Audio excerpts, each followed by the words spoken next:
take care of that. I think I'm out of town that week, so I hope one or both of you can make it. Second item, the Medfield Cultural Council. Chair Ron Gustafson requests that selectmen vote to appoint Lucinda Davis as a member. So moved. Second. All those in favor? Aye.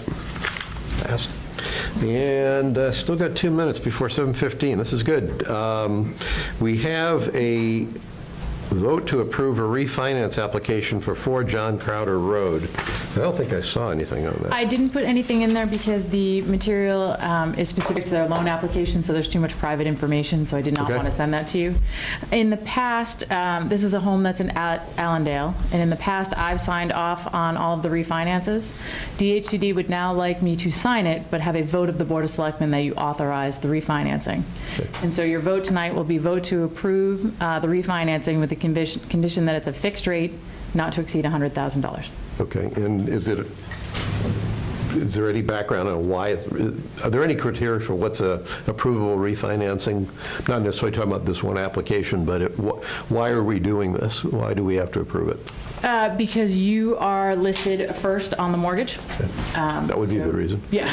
Okay. So they actually cannot refinance or do anything related to the house without asking your approval first. Okay. So what's behind my question are there any issues that we should be aware of or looking at? For instance, if someone has a $200,000 unit and they're refinancing it for $600,000, we probably don't want to approve that. Correct. So are there any things we're looking at, or is there anything that you've looked at that? I've looked at it. There's no issues with this house. Okay. Yep. And there will also be approval. Once we give our approval, then DHCD gives the final approval to the bank. Okay. In that case, can I hear a motion to? I would move that we approve the refinance at $100,000 fixed rate, I think it was. Mm-hmm. Yes. Second. Okay. All those in favor? Aye. Okay. Approved. I do have the materials if you want to look through them. I just didn't want to send them out. No, it's the first time I've seen that question come up before us, and I don't mind approving things, but I always like to actually know what it is, why I was getting asked to approve it. So just learning. All right, now it's 7:15, so we can turn the floor over to Rob Gregg, who wants to talk about repairs, I believe, to the Peak House. Right. 2 developments have happened since I was in front of you in January. One is that the Peak House Heritage Center has been approved as a landscape preservation initiative of the Medfield Foundation.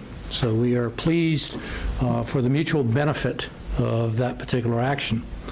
The second item of action has been that communication with the Mass Department of Transportation relative to the tercentenary sign is that they have approved funding for it. They have accepted my remarks as to an edit for the new sign. They have established a relationship with a graphic designer, and so they are moving on this project with the anticipation of getting it done sometime this summer. So that's the development there. But the item that brings me before you tonight is a request for funding from the local meal tax fund for 1/2 of the funding required to replace the south-facing roof on the Peak House. I've outlined its present condition. I've outlined the proposed solution with regard to a Medfield roofing company who has good experience doing this kind of work. And so the funding request that comes before you is for $3,000 so that we may then leverage a matching contribution from another organization here in Medfield. So I present that to you for your conversation. So, unfortunately, that in the budget that the Warrant Committee has approved, the so-called local meals tax fund is kind of going away, and so the budget they approved only has $1,000 in it for next year, and I think we have about $19,000 left from prior years, some of which is committed by what we've done in the past to other organizations. So I'm hesitant given that we only have, $19,000 left to commit any more of it. Mark? There's a more fundamental problem. Oh. Peak House is not a publicly owned building, and so you run into an issue with the anti-aid amendment. Okay. So And Mark, what's the Dwight NPA? Derby House, we own that property. The Lowell Mason, we own the land on which it sits. The house itself is being handled by a private foundation. And unfortunately, the Peak House, it's privately owned. So you don't think we could do this even if we had the money? It would have to be, there's an obstacle. There's that obstacle. That's the starting point. I'm not sure. I mean, like, community preservation funds can be used that way, but you have to get some restrictions back. So it possibly could be done with some restrictions back from those people who run the Peak House. Mark, you said the anti-aid provisions, what's the highlight of that? The state passed a provision. It was originally the intent was, back during the busing crises and all, was to keep state funds from going to parochial schools. But they drafted it way broader than that, and it applies across the boards you can't take taxpayer funds and give them to for private purposes, generally speaking. For not-for-profit? Doesn't matter. Doesn't matter. They're all mostly they are not-for-profits. That being said, there have been exceptions carved out if there's public oversight and involvement. Now you get into a bid project with construction. It's unfortunately complicated, even though they're not looking for a lot of money. So that raises in my mind the question of the water bill that we paid for the same group that owns, I think, the Peak House. It sounds like maybe we shouldn't have done that then. That's water over the dam. Through Well, pipe. beyond that, that's... Actually, that we was the own water that. bill We and the own building that building. Historic Society we actually own that building. Oh, we do, all right. We rent it to them for $1 a year. Yeah, all right, so it's different then, It okay. is somewhat different. And the other piece was at least they had a deed of gift that was associated with the building coming into the town's possession as well.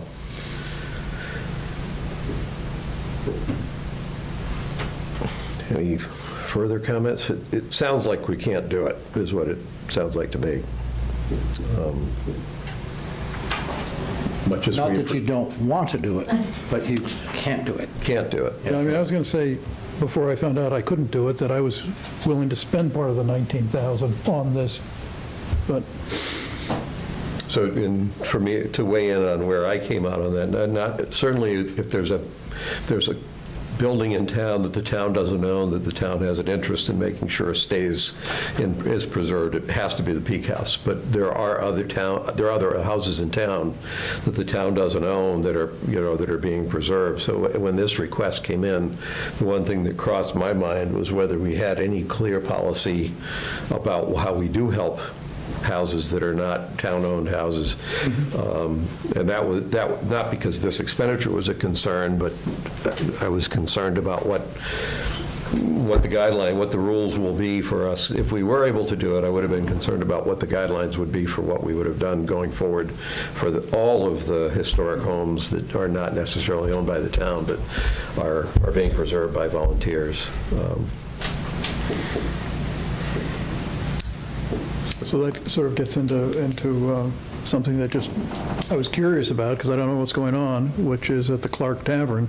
It looks like they've got a new roof, so somebody's doing something there. Does anybody know what's going on there? I hadn't noticed, frankly.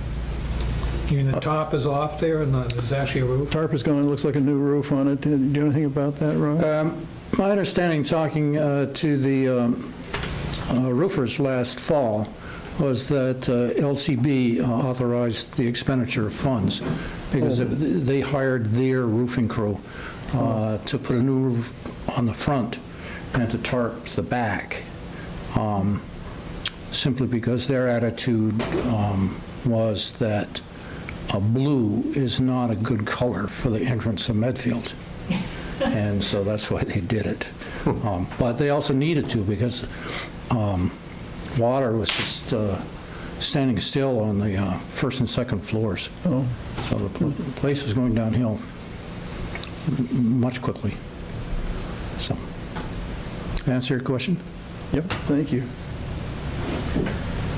So it sounds to me like we're not going to be able to support this for legal reasons. I'm trying to think if I don't know that there's anything else we can do as a town that doesn't run afoul of whatever restrictions the law places on us. Well, I mean, Mark, would you be able to look into what some of those? If you have some inclination, I'll be happy to follow up. Yeah. My materials are not handy. Yeah, maybe we should at least get an answer to the legal question, and then we can have the discussion about the money. 'Cause, Okay. I mean, this is as good a use of the remaining 19 as any other, but my original, I just want to make sure for the commitments that we have made that we'd like to carry through with the remaining amount, how that gets balanced out. Plus, although I can concede the budget for this coming year, I haven't conceded the budget as an item. No, but I'm just saying that in terms of what we're going to commit ourselves to, it should be the amount we have, so. So give us more time, see if there's any thoughts we have, we can't approve it tonight. All right. Okay. Thank you, gentlemen. Thanks, Rob. Thank you. But we won't make you come back. If we get a positive answer from Mark, we can deal with it otherwise. So. That's a reasonable request. Thank you, Rob. Let's see, 5 more minutes before, yes? Just mind if I move this podium? My camera's getting cut off on the side a little bit. Oh, sure.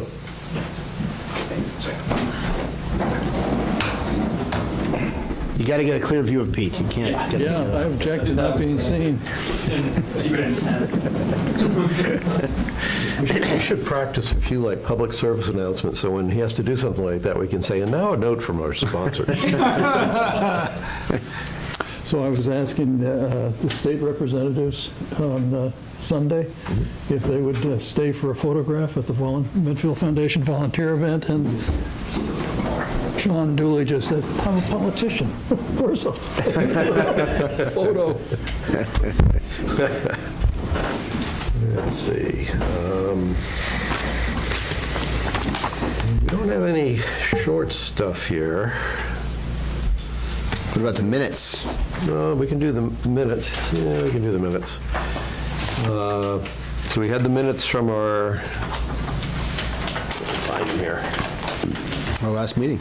It was our last meeting. We had the minutes for approval. Pete, I saw you sent some email Couple edits. Yeah. minutes. I had a few as well, but I wasn't proactive enough to send them out ahead of time.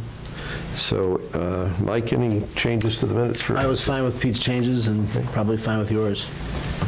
So, Pete, you sent yours in. I think have Pete's. some of them I recognize. I just didn't have a chance to, I wrote them down here, so let me point them out. And if you have a hard copy, you can, this actually will cut into something I want to bring up later on in the meeting. First, I don't believe what we do before at the start of our meetings is a moment of silence for the people who are serving. I think it's a moment of appreciation. So I would put it that way. And I'll come back to that topic when we, a little bit later on. That's first page. On the vote, on the second page, first vote, Selectman Peterson made a motion to amend the charter to, and I would have said eliminate the timeline, which I believe is what we were asked to do, is eliminate the timeline from the charter for the townwide master plan and modify the charter for the townwide master plan. So eliminate the timeline, modify the charter. And it doesn't have to go in the minutes, but I think we're suggesting that the committee itself recommend the wording for the modification to the charter. On the third page, top paragraph, announcing Troop 10's Eagle Court, it's Jason Hissong, and I think you might have, I don't know if you caught that one, but it's Hissong. And minor point on the next to last sentence there, Board of Selectmen will sign certificates and notify Evelyn. Jason or is it Alex? I have to go back. We'll just double check. We'll double I check the double name. check the first name as well. Oh, yeah, I didn't. You mentioned it. It's the last name was the one that Yeah. caught my I'll attention. Okay. pull it off the agenda. Under the pending item, which was the approval of your performance goals, I would add a sentence, finalization of the evaluation. I'll give you this so you Okay. can get it here. Finalization of the evaluation framework for Ms. Treeweiler's performance evaluation remains a pending item. I just don't want to lose sight of that. These, I think you caught, Pete, down the last paragraph at the bottom there. Pat Casey is a Y at the end of his name. And Stephen Marie Nolan will be honored for their dedication. That was it. Alexander. Alexander Jason. I thought it was Alex. Yeah, that's right, yeah. Okay, so you can pass that on. So we have a motion to approve the minutes as amended. Yes, so moved. Second. All those in favor? Yep. Aye. Those are approved, and that, with one joke, that'll get us to 7:30. Actually, I expect I can round off to the nearest minute and we'd be okay. Looks So- like 7:30 from here. Looks like 7:30 from here to me as well. I think this angle pushes the minute hand a little bit farther. So, Mo, you're up.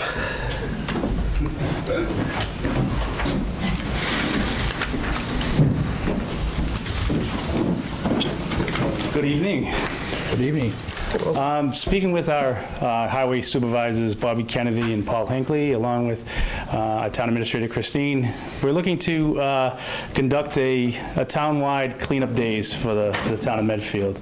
We're looking for your support, the board, to encourage any and all town residents, groups, businesses, churches, schools, everything, to help us clean litter around town, in our schools, in our neighborhoods, in the parks, trying to keep everybody off the main roads. Our staff is going to look to try to clean up the litter on the main roads, but we're looking for a lot of community participation. So I think you have one of these in your group there. It's a flyer just to ask for volunteers. We're going to kind of advertise everything we can to have people call our DPW office here at the town hall. We're looking to supply trash bags for any groups that like to help us with this initiative. We're looking to give some gloves if we can, and maybe some vests if they're in some sensitive areas. But I think it's a good way to have the town and the community band together to do a really needed thing in the town right now. It's a two-day event. It's a two-day event. It's going to be Earth Day weekend, which is April 27th and 28th, Saturday and Sunday. And anybody who participates would, whatever they would pick up, would leave it on the side of the road. Our staff would go around picking up everything, bring it to the transfer station.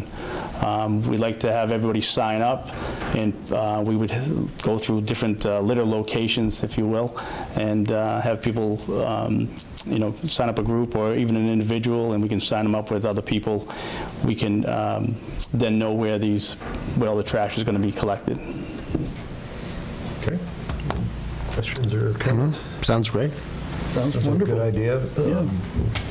So just for people, if they happen, for the 20 people that listen to the Board of Selectmen video. Tonight's more than that. They catch us in the reruns.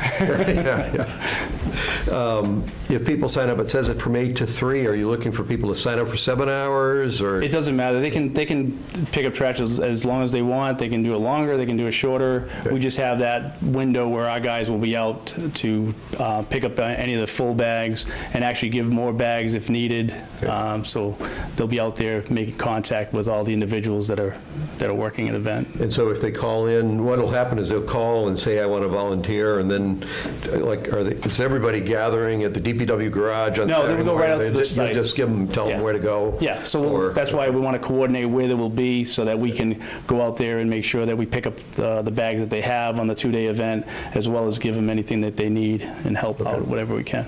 Okay. So I'm not an expert on this sort of stuff, but Google Docs seems to be something that a lot of people can share. So you might, if you wanted to create an online spreadsheet so that people could claim sections to do, that might be a way to do it. we could look into that. And we have a list. Actually, we developed a list of different areas that are non-sensitive areas, as far as we don't want people on 109, 27, things like that. But in the neighborhoods, schools, churches, parks and public buildings are really needed. So. Back of Town Hall. Back at Town Hall. That was one of the first requests. So it sounds, we at least have a couple of people maybe that could put it in the newspapers here to let Yeah. people know about that. And it sounds like you're reaching out to the schools, Yes. scouts. So this flyer will go through the school system. Okay. I've talked to Mr. Jeff Marsden, and he's going to take care of that for us. And we have been in contact with some groups already that has actually called us, a church group and actually a running club group that they did contact us, so they want to be part of it already. So. Souls of Medfield. Yeah, there you Great go. name. So, Was the church group Jonathan Cicilli's group, the sorry? Baptist Church? yes, Yeah, great. yeah. So And are you putting something on Facebook or? we're going to put it all on all social media. Okay. I'm going to ask Colleen as well. We'll have everything. I have it all in digital format to send out to everybody, and as well as, like I said, through the schools, Twitter, on our website. Okay. Try to get as much participation as we can. Okay. In the past several years, the Charles River Watershed Association has done a river cleanup the same day that Jonathan Cicilli's God Loves Medfield cleanup has happened, so it may be the same day. Yes, same weekend. they are going to be in that same weekend. And I think the church is already, they already do 9 different locations around town. So it's a good thing. Besides our moral support and perhaps our volunteering on one or both of those days, is there anything else you need from us? No, I don't think so. I think just your support, and hopefully we get a lot of participation. Okay. Maybe we can make it an annual thing if it goes well. Great. Well, great. Thanks for doing it. Thanks, yeah. Thanks, it's for doing great. I do have one more thing to talk about. April 26th, which is the Friday before that weekend, we're looking to conduct an Arbor Day celebration, observance of Arbor Day.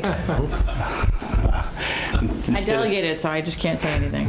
I don't know why I didn't want to wait till December like I did this year, but it's fine. We thought about December, but we figured April might be a better time to do it. But I've contacted Roberta Lynch from the Council on Aging. We'd like to, she's got some trees that I believe is either getting donated or she's purchasing, and we would plant them and have the observance of Arbor Day at her location, and she's very much agreeable to that. And we invite the 3 of you to come as well, to read the proclamation. And Have you set a time yet? we haven't, but we just kind of been talking about it in the last couple of days. So the other thing about that I would mention is that we'd been talking for a couple of years about putting trees in front of the post office. We are looking to continue the tree plan that was organized a few years back. We're looking at the post office. We've been in communication with the postmaster. We're almost there. Good. We're almost there. Have you figured out what type of trees? At the post office, Yeah. we were trying to find something. They were concerned about sight distance. Yeah. So we're trying to find something that would fit that area, that wouldn't be overgrown, where you could still see out. So there's some arborists in town that could give you some good suggestions if you want. Thank you. Thank you, Will. Okay. Thanks, Mo. Thank you. Oh, could I just mention your newsletter, The Works, that you published last week was Yes. great. Thank you for doing that. Thank you. Thank you. Try. Have a good night. Great, Thanks, Will. Thanks, Will. Let's see, next item I think might be the review of the warrant articles. Work our way through all of those, see which people have any questions on any of them. I had a question. Sure. And I should have looked this up. It says it's commencing at 7 o'clock. Yes.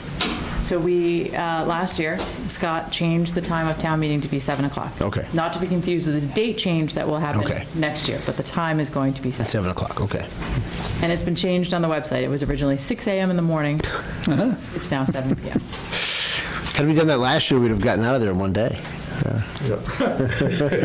Yes, we would. This year we might get out at 7:45. Let's not famous get last crazy. words. Let's not get crazy. All right, that was... We'll just start at the top and work our way down.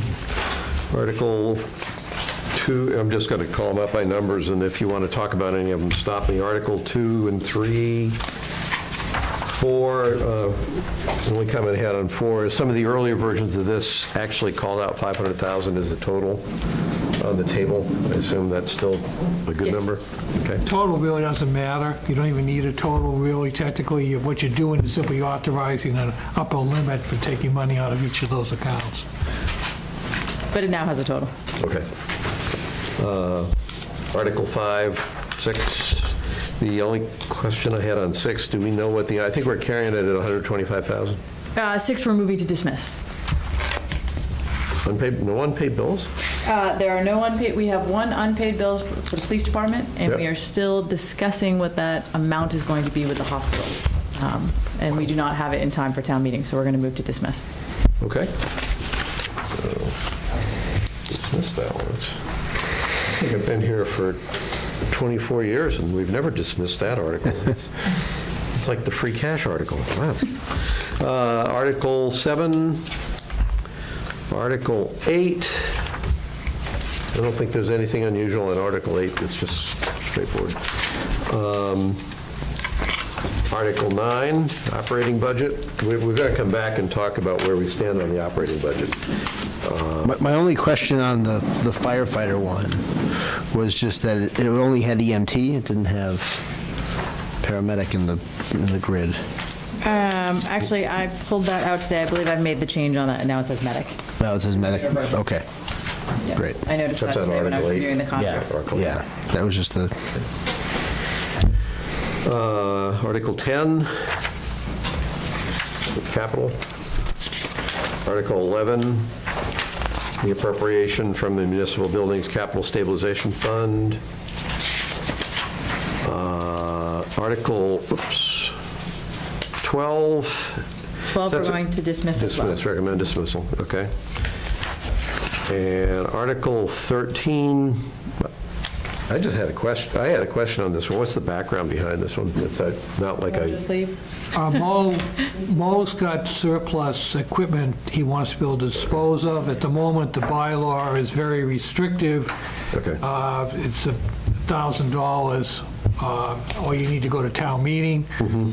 So they wanted to do something about, we had a discussion when Mike was still alive, and basically 10,000 is when the procurement statute kicks in. 10,000 or above, you're subject to Chapter 30B statutory process. So by making it a value less than 10,000, it gives him more flexibility, but it's still compliant with the Okay. law. Why does it say disposal of personal property rather than town property? Because personal property as opposed to real property is a I legal got it. term. Okay. I Okay. remember this came up because I think when he was auctioning off a bunch of stuff. Yeah. And you were asking why we're auctioning off a bunch of stuff. Yeah. I think this deals with that, right? Okay. Yeah. That works for me. Okay. Article 14, Article 15, Article 16.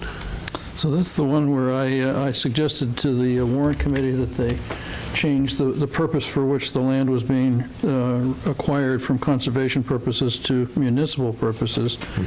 And they told me I should talk to the Board of Selectmen about that instead of them. So I'm here to talk to you about it.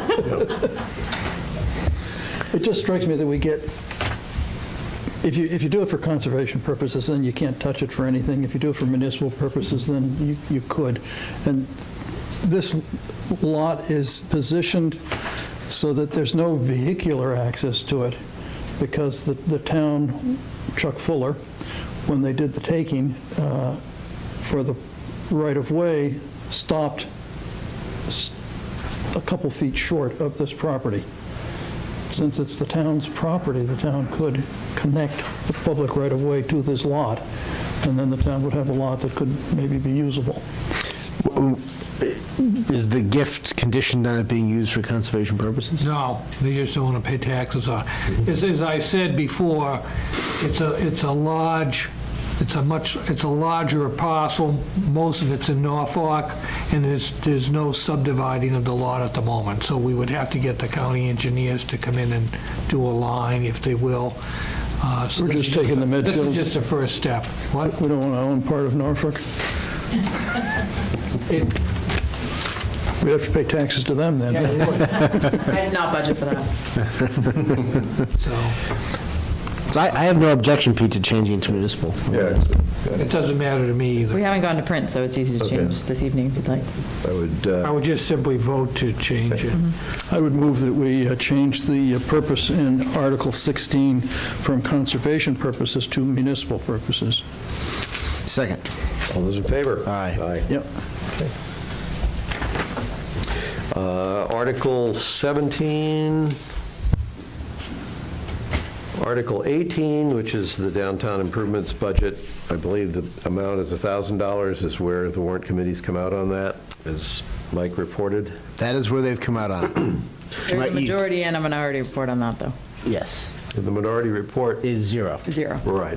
So, any discussion on, I have things to say, but any comments on Article 18 from either of you? So what I would say is, for this year, I'm not inclined to have a fight with the warrant committee over it. I would say as we build next year's budget, I might see a value in having this number be more than $1,000. That's kind of where I'd come up.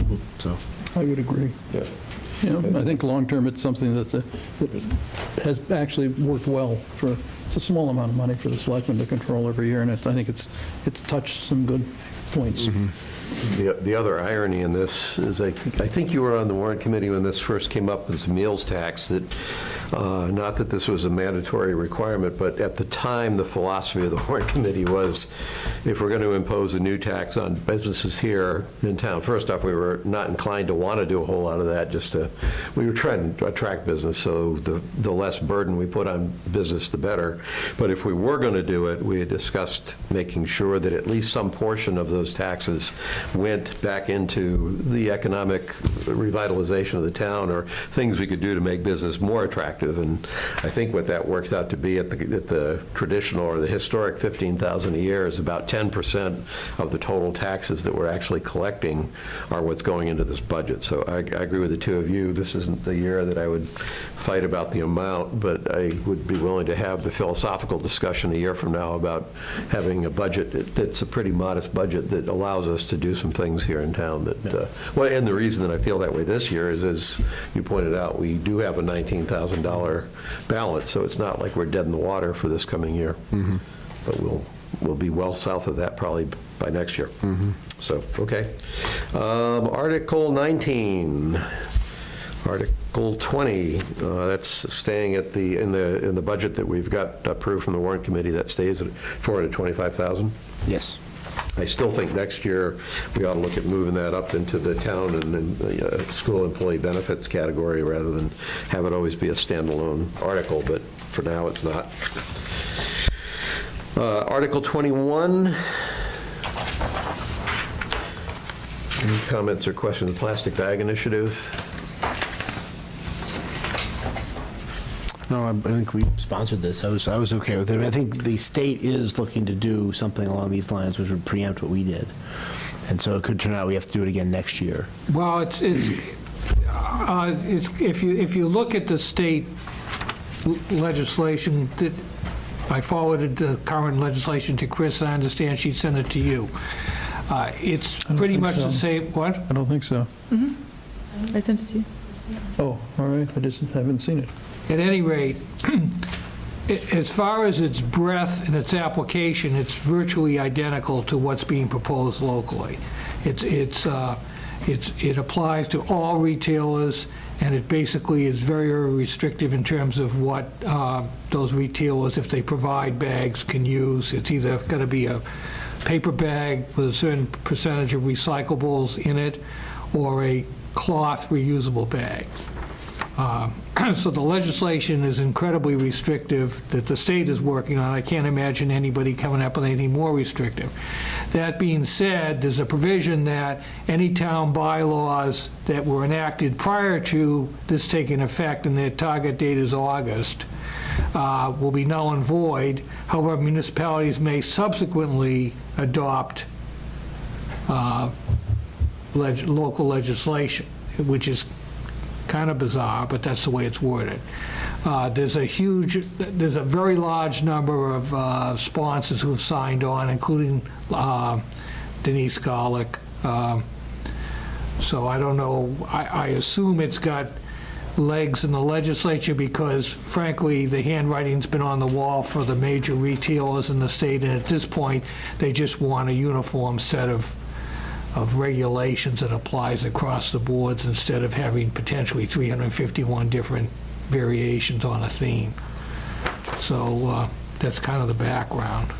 So there's a chance we could do it, we have to do it twice. Frankly, I don't, since what the state's doing basically is what we have here, I can't imagine that we would do it twice, unless they came up with a different angle.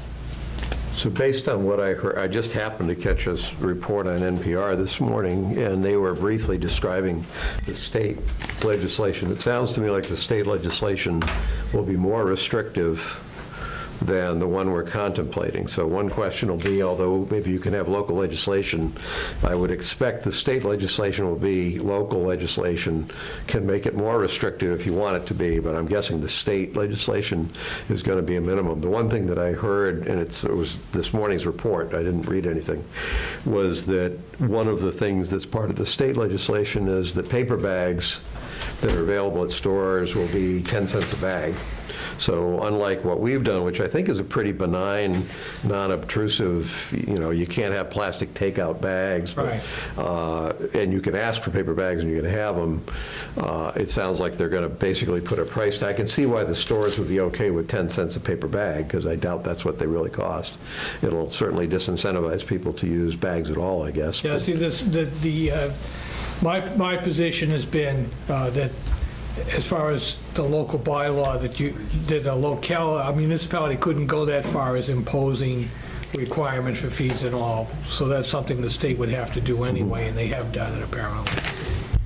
So I can't conceive of, this state legislation is so restrictive, I'm hard pressed to think of anything that could be more restrictive. Right. So the logic of us keeping this in for the town meeting, as I would see it, is there's some chance that the legislation won't pass at the state level, in which case we have a ban.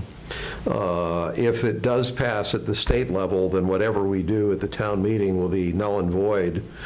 And I think there's a good chance, from what I can tell, that the state legislation will be more restrictive than what this was. So it's a timing issue. The AG has 90 days to approve local bylaws from the time they're submitted. So hypothetically, we might not even get an answer from the AG, depending, but Carol's been pretty good about getting the stuff in really fast, so we could get it back with a caveat from the AG. And frankly, the only practical consideration would be for Carol to hold it so that we don't end up incurring the expense of having to put it into the town code and then pull it out of the town code, because that would be, that they charge not insignificantly for any kind of tampering with that document. So anything in any of that causes either of you to think we should not do this, just from an administrative standpoint, or? No. I mean, I think if the state doesn't pass it, and plus the people who've put this forward have put a lot of work into it. Yeah, I agree. There's been a lot of education, and even if the state law changes such that we would still want to put forward our own bylaw next year, you can have the debate this year. And maybe that'll let everybody know what's going to happen next year, and it'll be a more administrative task next year. Mark, just on the state legislation, I didn't see whether the fines and the enforcement that we had in here, would that also be, would the state law provide for local enforcement as well? Would there be a reason to do this anyway, redo it again just to have the local enforcement, like you would with the I don't conservation recall offhand what the enforcement mechanism was in the legislation. That wasn't what I was focusing on. Because that might be a reason to do the local bylaw as well, if you want to have local enforcement on top of what the state's going to do. It may be that's a possibility, but again, once it goes in at the state level, usually enforcement isn't a major issue. Okay. Okay. The only comment I have on the article itself is I think that the article should be written like a bylaw as opposed to like a brochure. It is written like a bylaw. Well, so the second, right under the listing of Chapter 195 and 195-1, the next paragraph is an editorial paragraph talking about plastic. It's not a bylaw, it's just editorial background, which Well, that's kind of what you get when you pass bylaws that are potentially controversial. You have essentially findings or recitals in the bylaw to basically put a court on notice what the rationale was in adopting it. So that's why that's there. So we're writing a 2 or 3 page bylaw so the courts will understand For what we're instance, saying.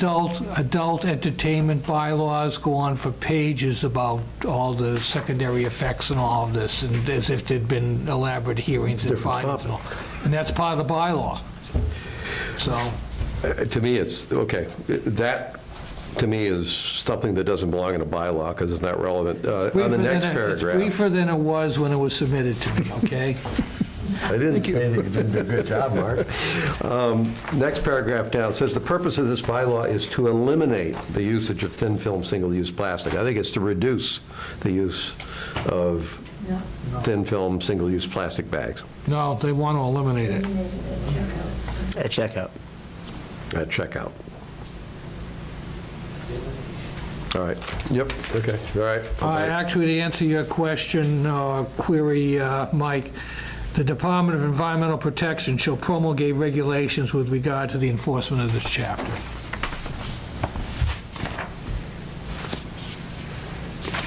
So I agree that we should let this go to the town meeting. I think even if the selectmen chose to try to block it, the transfer station recycling committee would put it forward anyway.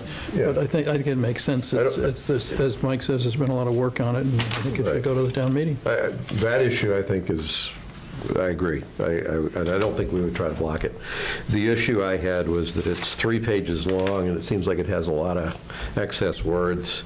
This is when we have a recyclable, this is just a question now. Under next page, recyclable paper bag, a paper bag that is 100% recyclable, contains at least 40% post-consumer recycled paper content, and displays the words recyclable and made from 40% post-consumer recycled content. This is a plastic bag bylaw, and this is a definition of a paper bag. Let me tell you, that's almost verbatim in the state legislation, which you just read. Okay, well, then I'll buy that we need every one of those words.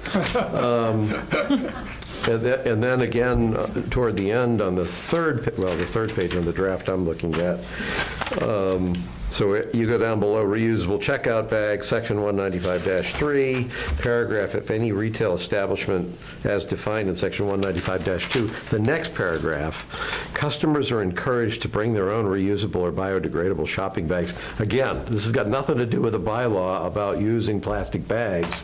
It's a harangue, a worthy harangue, but it's a harangue for what people should do that has nothing to do with the bylaw. So that whole paragraph I would have struck. Well, the warrant is closed at this point, though, but I don't know if we can amend it at this point, or should amend it. We never discussed it. I've had these edits for like 2 months. We've never actually talked about it. And then I have one practical question. Underneath violations and enforcement on the second paragraph, it says, each day that a violation continues shall be treated as a separate offense. And my question is, what constitutes a violation? The sale of, well, the providing of non... So a store that's still providing plastic bags is guilty of a single violation, as opposed to a store that had 100 customers that came in and got 100 and passed out 100 bags is 100 violations. It's a matter of interpretation. That's why I'm asking the question. The fact of the matter is, if this bylaw passed and the state doesn't do anything, it's more kind of like with a lot of our bylaws, it's on the books, it's an education process, and you try to work with them to convince them to cooperate without coming down with a hammer right off the bat, so. Okay. All right. Well, that was my comment about the article. I'm in favor of us supporting the article. I wish it was about half as long as it is. Okay. Let's move on. Article 22 Well, this is the fire hydrant. It's, too bad Chief Carrico's not here. I already expressed my question about 22. Did you find anything I else? asked him, and he said, other than your house? He said he did not have a chance to go out to see all of the places this would affect, but he really doesn't think there's any reason for it. He sent me an email today that it's in the fire code. He didn't see why we needed to put it in there, but I know Mark and the Water and Sewer Board had. I'm of the same. Well, there's the other aspect of it, which is frankly that the water department goes out and flushes hydrants and all, and they need access and they need a working area. And, if they open a hydrant, somebody's landscape right around it, and they blow out the landscaping, it's not a good thing. Has the water department had any real issues that have caused them to want to? I'm looking for, if this is a solution, I'm looking for a real problem, as opposed to let's just make more bylaws and more rules because maybe someday we'll want them. Is there any evidence that there's any problem at all? They felt strongly about this when it was in their proposed regulations. I convinced them that was not an appropriate place. Why did they feel, but I'm grilling you because they're not here. Why did they feel strongly about it? I think it's just kind of a total control of the system thing. So, It had an erosion problem too. Well, maybe, They don't put it out like this, they open up way up. That's the point I just made. well, maybe I would suggest on this one then that if the Water and Sewer Board, this is sponsored by Mark and by the fire chief, but if the Water and Sewer Board is really They are actually. they're the moving force, if they want us to be in favor of this, they can schedule to come in and explain why they want to do it. This is just our position on it, but it's going to go to the town meeting whether we are for it or against it, so. It really is water. If they want us in favor of it, they should come. It's certainly not the fire chief. Yeah. I've got no opinion on it at all. I tend to agree with you that if we don't need it, why do it? But I'd want to hear from them, and the only consequence is whatever our position is on the issue, not whether it's in the warrant or not. and I'm perfectly open to, if there's evidence that we do need it, that there's a real thing we're trying to address. I'm not really fighting that. I'm fighting, let's just put stuff in so we can have it. The big thing was the runoff into the brooks and the ponds from that, because if you go down to Phillip Street, I've seen them open it up, go right down into the swamp there, and where the waterfall is, below that, they've had runoff there. Up on Harding Street, railroad tracks, doesn't go down into the pond, but it goes along the railroad bed, and it went off into those people's yards there. So that's an issue of hydrant flushing practices. That's got nothing to do. This thing is just saying there has to be 3 feet around a hydrant. And it sounds like that's already the rule in the fire code. Yeah. So any hydrant you're going to put in has to comply with that already. Right. But that's why that rule came about, because of this. Ah, okay. The guys, they're very careful when they do this, I watch them. But, they have no control once they open that hydrant. Yeah. So anyway, right now, this is an article that's a solution to a problem that doesn't exist as far as I can tell. But you're right. I guess we invite the Water and Sewer Board to explain why it's urgent. If they care enough to have our support or whatever. Yeah, if they care. Right. Article 23, this is the overlay district on the proposed Upper Spring Street overlay district. Mark, can you give us some background on this? Because I read through this and read through the stuff, and I think this is actually a really good summary that Sarah sent me today. I just got it this evening, or I would have sent it to you. all right. Well, maybe I would suggest on this one that we can defer taking a position on this until. I was actually going to ask if you could do that, because I know the neighbors who are in the RU district who are supporting this would like to come in and talk to you to make sure that you understand why they want it to go forward. Okay. So that would be great. This is a follow-up to the rezone of last year, where basically this group of abutters felt that their property was sufficiently worthy that it should have been included in that district. It wasn't, and so they revisited the issue and came up with this that allows more density, multi-family for the properties. Any comments, Pete? Well, yeah, that's what I understand, that I went to some of the planning board hearings on the prior zoning change, and the people that lived along Spring Street were getting losing lots. Basically, they were losing value from their properties, and I think the planning board made a commitment to them to try to solve the problem for them, and this is the attempt to solve it for them. It seems to me along Spring Street it makes sense. Yeah, I didn't have any initial negative reaction to it, but I wanted to hear more about it, so it sounds like we will.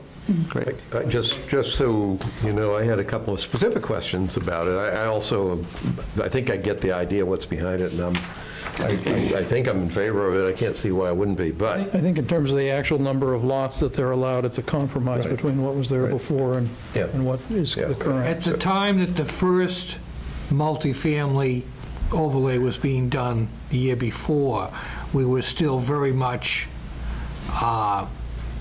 exposed to unfriendly 40Bs.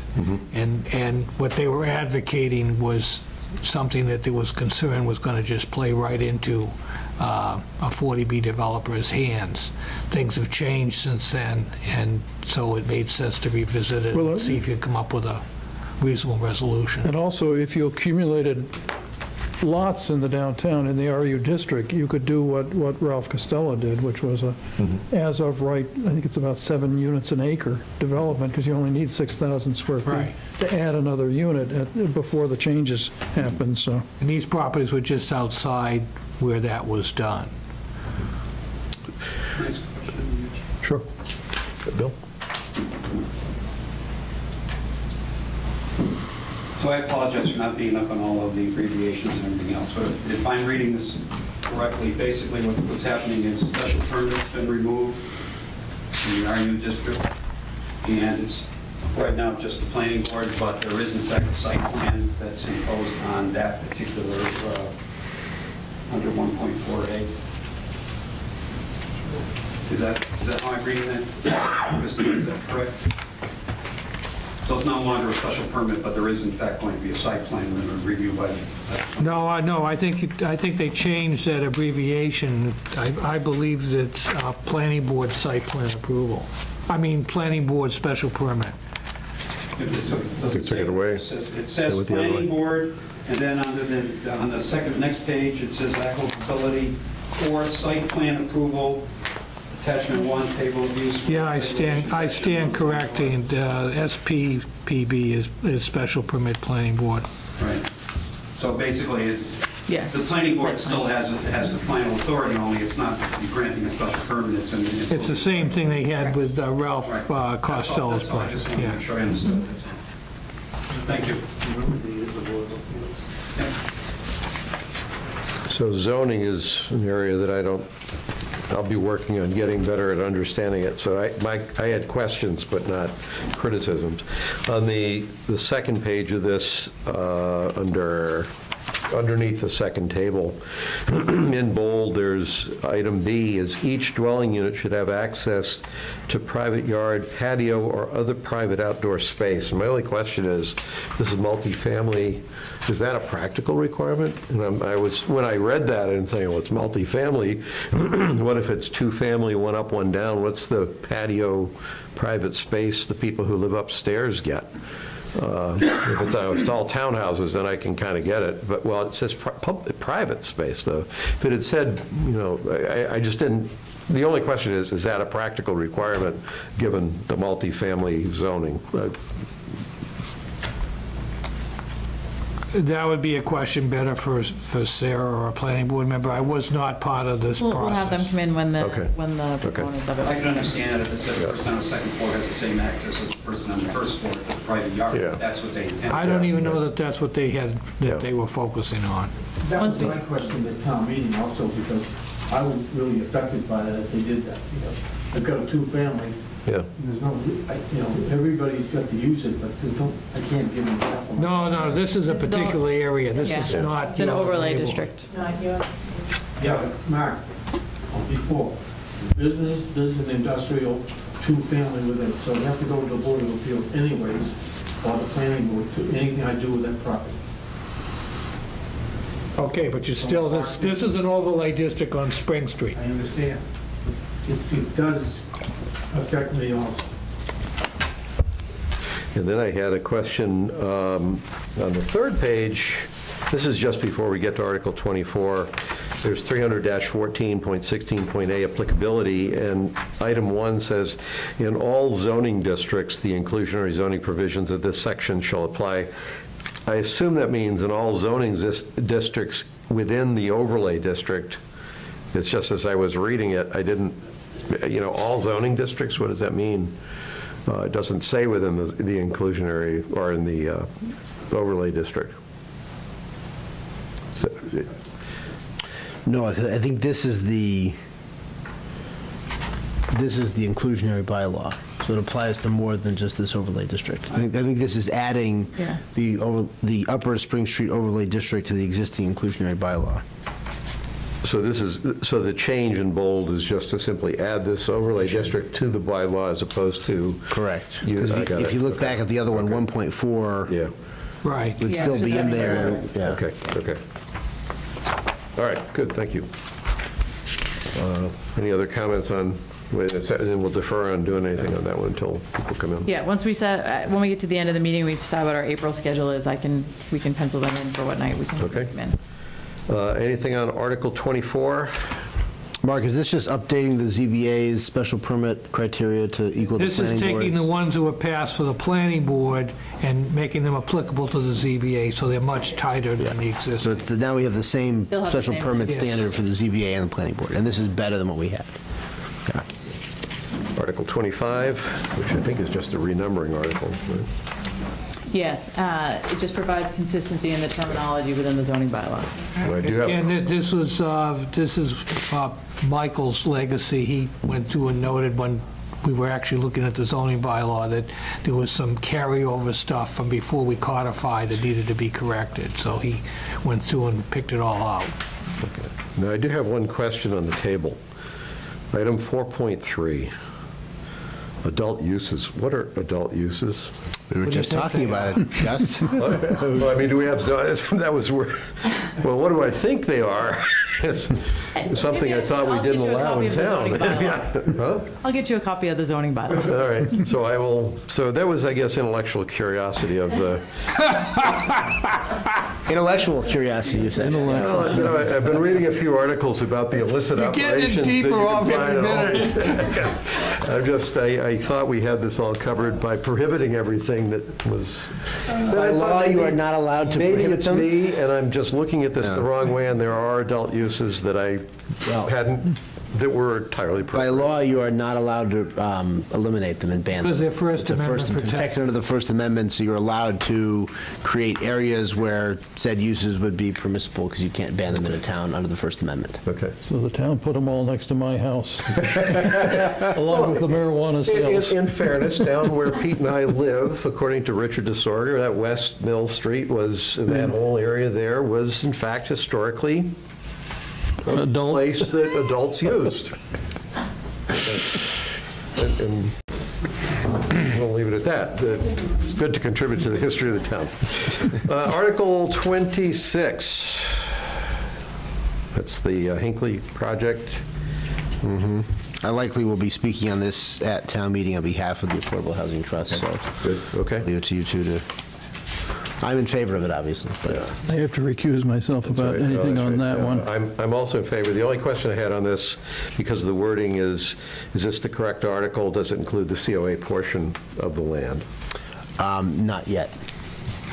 So that's still got to be worked out. We're still working on that. Well, actually, it does include, the COA does show on the It shows on the plan. Right. They have not. They have not. So They that's have fine, to too. re-vote to declare it surplus. So presumably, the COA would vote to declare it surplus prior to the town meeting? Have to. And then if they do that, then this is an article that's sufficient for us to actually move ahead with the project if it gets Yes, approved. and I've reinserted also the access language over Lot 3 as well, because this parcel is actually landlocked. I thought that was why we needed the COA land. No, it's just, the COA is just a little piece Right. of, I thought that was what gave us the... no, it's across Lot You 3. needed to fit some more units under the master plan. It was going to give us, so we did it. Give you- Like a triangular little piece. Okay. Could I ask a question about this article? It says up to 24 single or two-family homes, and so is that intended to indicate that it could be at 48 units? No. Okay. No, I think 24 is the maximum. But just if they propose to do it as sort of duplexes as opposed to single standalone. Okay. Article 27. There's no restriction in the latest copy. It's just general authority was left to the motion to be specific, if there was a need to be. So you're looking at an earlier copy, I think. Well, I think they... There was, the draft at one point had a cap on it when there was a discussion at the warrant committee, and that was removed. So this is a draft? This is not the final wording? No. Oh, yeah, you're right. I was looking at an earlier version. Pete was looking at a different, the one here is, I've got in this, both of them here. that this draft that Chris passed out is correct. Okay, Yeah, okay. I just made my notes on the earlier version. They changed, the Affordable Housing Trust came to the warrant committee and asked, they had an agreement that be removed. Okay. Because they were basically kicking around economics with the warrant committee, and they didn't want to get into a situation where the numbers didn't work because they had picked an artificial cap with no particular... If it passes, we'll see what the proposals are. I mean, I think practically it's hard to get more than 24 in that location. But. Article 27, that's the change to the Affordable Housing Trust membership. Just because the Affordable Housing Committee no longer exists. Right. So, Article 28. Just so you understand, because there's all kinds of confusion with the town clerk, the new provision basically is 10.8.1 is what's there now, called notification of appointment. I just, looking through the code to insert the duties of the town clerk without disrupting it any more than I had to, I created a new section for duties of the town clerk, moved the existing one reference to a duty, which is this is the only duty of the town clerk at the current bylaws. I moved it to 10.8.1, and then what I actually wanted to do, I added is 10.8.2, which is to give her the authority, once we pass something, to put it into format if it has to be without having to go back to town meeting again. Okay. And Article 29. And Pete, this land is already under a conservation restriction, so there's no other purpose we could use it for. That was my question. Article 30 is the development of the state hospital, and that's in at $150,000. And then Article 31 is... So on this Article 30, yep. I'm in favor of it, obviously. I think we should talk about next time what we're going to say about this at town meeting. Because I think given last year, we'll have to have a pitch to make as to why we should do this and what we'll do with it and what commitments we're going to make going forward if this is approved. Because I think last year, amid all the stuff that was going on, we didn't do a lot of preparatory work to support that article, and I would be afraid that it would have the same fate this year. So I think we got to do a better job making the case and explaining what it's for and what will happen. So. Yeah, also, you need to somebody. Oh, no. Gus, you got to have a microphone, Gus. Remind him. Colleen's actually doing a very good job. That's why she's the mayor. Somebody's got to talk about, presumably, if one of the selectmen speaks in favor of that article, you guys are concerned about the part that relates to environmental development, and we need to talk about the environmental issues. So you've got to also talk that, that there are still unfinished environmental issues out there that need to be resolved. So. I'm with you, Bill. I think we're all with you. Article 31 is the free cash. Actually, 31 would have been the override. This we're going to dismiss. Well, that was my question. Are we going to add an override article? This is the one we reopened the warrant and added this on there for 31. It's in the newer draft that you have. Should have been left at your table. That's the only other change besides the Hinckley article. Which at the moment looks like we'd be dismissing it. At this time, I think we would dismiss it. We talked earlier today that we should still, with the discussion of whether or not we should just not even include it in the warrant since we haven't gone to print, but we'll keep it and dismiss it if we don't. That's keeping the override article, Yeah. not the free cash article. Both. I must be working off the old, I'm working off the one that came with the agenda for today's Yes. meeting, so I had reason to believe I was caught up, but apparently not. Okay, do we want to vote on having? Just a minor typo, but the very last line on the, below Article 32, should be place, should be plural in that first line, Usual places. in the usual places.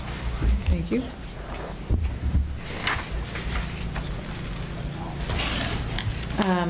If you could take a position on all of them, I would like to create the same website that I did when we did the special town meeting, which was to list all the articles and point people in the direction to find more information or who to contact if they have questions about the article. And it was helpful last year. I have all the warrant committee positions to also say when the selectmen took their position on it. So if you could vote on all of them. We had a couple that you said we were going to. I think 22 and 23 we're holding in abeyance. Yeah. I thought we were in favor of the rest. That's what my notes say.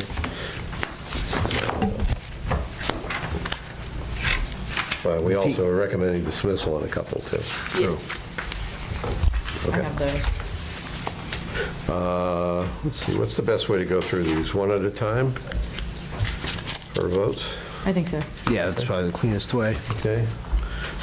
We'll start with Article 2. For motion. I would move that we support this Article 2. Second? All those in favor? Aye. Okay. Article 3, motion. I would move that we support Article 3. Second? All those in favor? Aye. Yep. Aye. Good. Article 4. I would move that we support Article 4. Second? All those in favor? Yep. Aye. Aye. Article 5. I'd move that we support Article 5. Second? All those in favor? Aye. Yep. Article 6. I'd move that we move to dismiss. Second. Article 6. All those in favor? Aye. Okay. Article 7. Move that we support it. Second? All those in favor? Yep. Aye. Article 8. Move to support. Second? All those in favor? Aye. Yep. Article 9. Move to support. If I can get there. The budget. And it's budget. Have a second?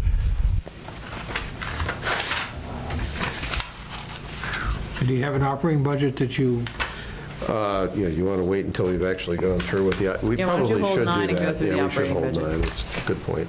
And probably should also hold 10 because it's part of the budget. Yeah. Article, and I guess we could do 11, because that's an appropriation from the stabilization fund. Move to support. Second? All those in favor? Yep. Aye. Move to dismiss 12. Second? All those in favor? Yep. Aye. Move to support 13. Second? All those in favor? Aye. Move to support 14. Second? All those in favor? Aye. Move to support 15. Second? All those in favor? Aye. Move to support 16 as amended, as amended. Second? All those in favor? Aye. Aye. Move to support 17. Second? Hold on. Okay, all those in favor? Yep. Aye. Move to support 18. Second? Well, that's the one that we're, Yeah, all those in favor? yeah. Aye. Reluctant ayes. Aye for now. Making sure. Article 19, Move to support 19. Second? all those in favor? Aye. Move to support 20. Second? All those in favor? Yeah. Aye. Move to support 21. Second? All those in favor? Aye. Yeah. Even with as many words as it has. I think we're deferring on 22 and 23. Now hold to hear from water and Hold on a sewer. minute. Okay, move to support 23. I think 23 we're going to defer Deferring to, on Pete. Deferring on that one, too? Okay. Deferring on 23. Move to support 24. Aye. Second. Hold on a minute. Give me a second. All those in favor? Aye. 25. Move to support 25. Second. Six, do you need, Pete's recusing himself on 26? So I will move that we support Article 26. Did we vote 25 yet? You haven't voted. Oh, All those, we have. Oh, sorry. All those in favor? Aye. Cut me a little slack. Trying to write stuff down here. 26. I move that we support Article 26. that's the one that I'm recusing Pete's myself recused. from. Second. All those in favor? Aye. And that's, incidentally, that's an aye, 2-0. There was totally side point, and with the Medfield Press article, there was one article where when Pete recused himself, it's actually 2-0. I think you'd reported one as 2-0-1. And I was going to send you a message, and I just said, who's paying attention? But that, he actually recuses himself on Article 3. So I live next door to the Right. Lot 3 in Hinckley. So that was 26. 27. Move to support 27. Second. All those in favor? Aye. Yep. 28. Move to support 28. Second. All those in favor? Aye. Aye. 29. Move to support 29. Second. All those in favor? Aye. Move to support 30. Second. All those in favor? Yeah. Aye. Move to support, No, let's see. Well, 31 we're not doing. So 31 is now your override article. That's an override, so we don't, You're gonna- we're not right going now to do you're gonna anything on that. dismiss. Free cash, we don't do anything. Nope. That's it. Okay. Oh, yeah? Yeah, 30 is the develop, you know what it is. The environmental and developmental money for yes, yes. Medfield State Exactly. Hospital. Okay, Comment, sure, with a microphone. only because a couple of people mentioned it. So there was a nice article in the Globe about town meeting being moved, but you had to read down to like the second paragraph. Back next year. So I would just make a suggestion that somewhere before the town meeting, there be a note that, you know, although there's an article, it doesn't happen until next year. I mean, the headline is great, but, you know, if you're just reading the headlines, you might get a lower turnout at town meeting. Well, I assume the banner's going to go across the street. Banner's going up, there's social media campaign, and we have the 2019 annual town meeting website. And the time change as well, yeah. Yep. Incidentally, just now after I talked about the details of the vote, I would like to comment that I think the coverage the Medfield Press has done, I just want to acknowledge your effort. You show up here all the time in the articles that come out on a weekly basis of you know, the important stories, not just about what happens here, but I've been very impressed with the job you've been doing, so thank you for that. I would second that. I concur. Yeah. Yeah. Accurate, always accurate, Yeah. which is much appreciated. Right. Okay, we're done with that. I do have one thing related to that before we go to the budget, Yeah. and that is the size of the warrant report. I am leaning towards doing 8.5 by 11 this year. We have several articles related to property, especially with the overlay district. I think it would be nicer to have our zoning articles when they're larger and to be able to include some maps and some graphs in our town report. We can also get this back quicker than this. So, up to you. Is it a cost difference? There is an increase in the cost to do the 8.5 by 11. I'm getting a quote now on it, but there is typically, we only had to do it 1 year, there was an increase in cost. Seems to make sense to me, too. It's a good idea. I don't see a downside. Does anyone see a downside to it? I think the bigger book would be easier for people to, even with the budgets being a little bigger and easier to follow the budgets Right. on the bigger page. And then Gus and I had some discussions today that he may want to include some information on the Lexington model, which I think will just be too small Yeah. in here. Yeah. So if we're going to do that, I think it needs to be done in the larger book. Yeah. Okay, great. So another historical anomaly if the town of Medfield bites the dust. Don't tell Richard for a little while. Do most other towns have 8.5 by 11 for theirs? Okay. This one should be fewer pages than last year, though, I would think. One can only hope. Yeah. Well, I'm happy to take your recommendation on that. Thank you. wearing glasses all the time. The larger the font, the better, as far as I'm concerned. Actually, I think Medway, it's bigger, but it's newsprint. Really? Yeah. So it's not even, it's thin? It's a newsprint. It's a really, you know, Oh, Wayland does that as well. It's not an very actual flimsy book. paper. Yeah. Should we go We with reference them so much and use them so much that we prefer to have them like this. Yeah.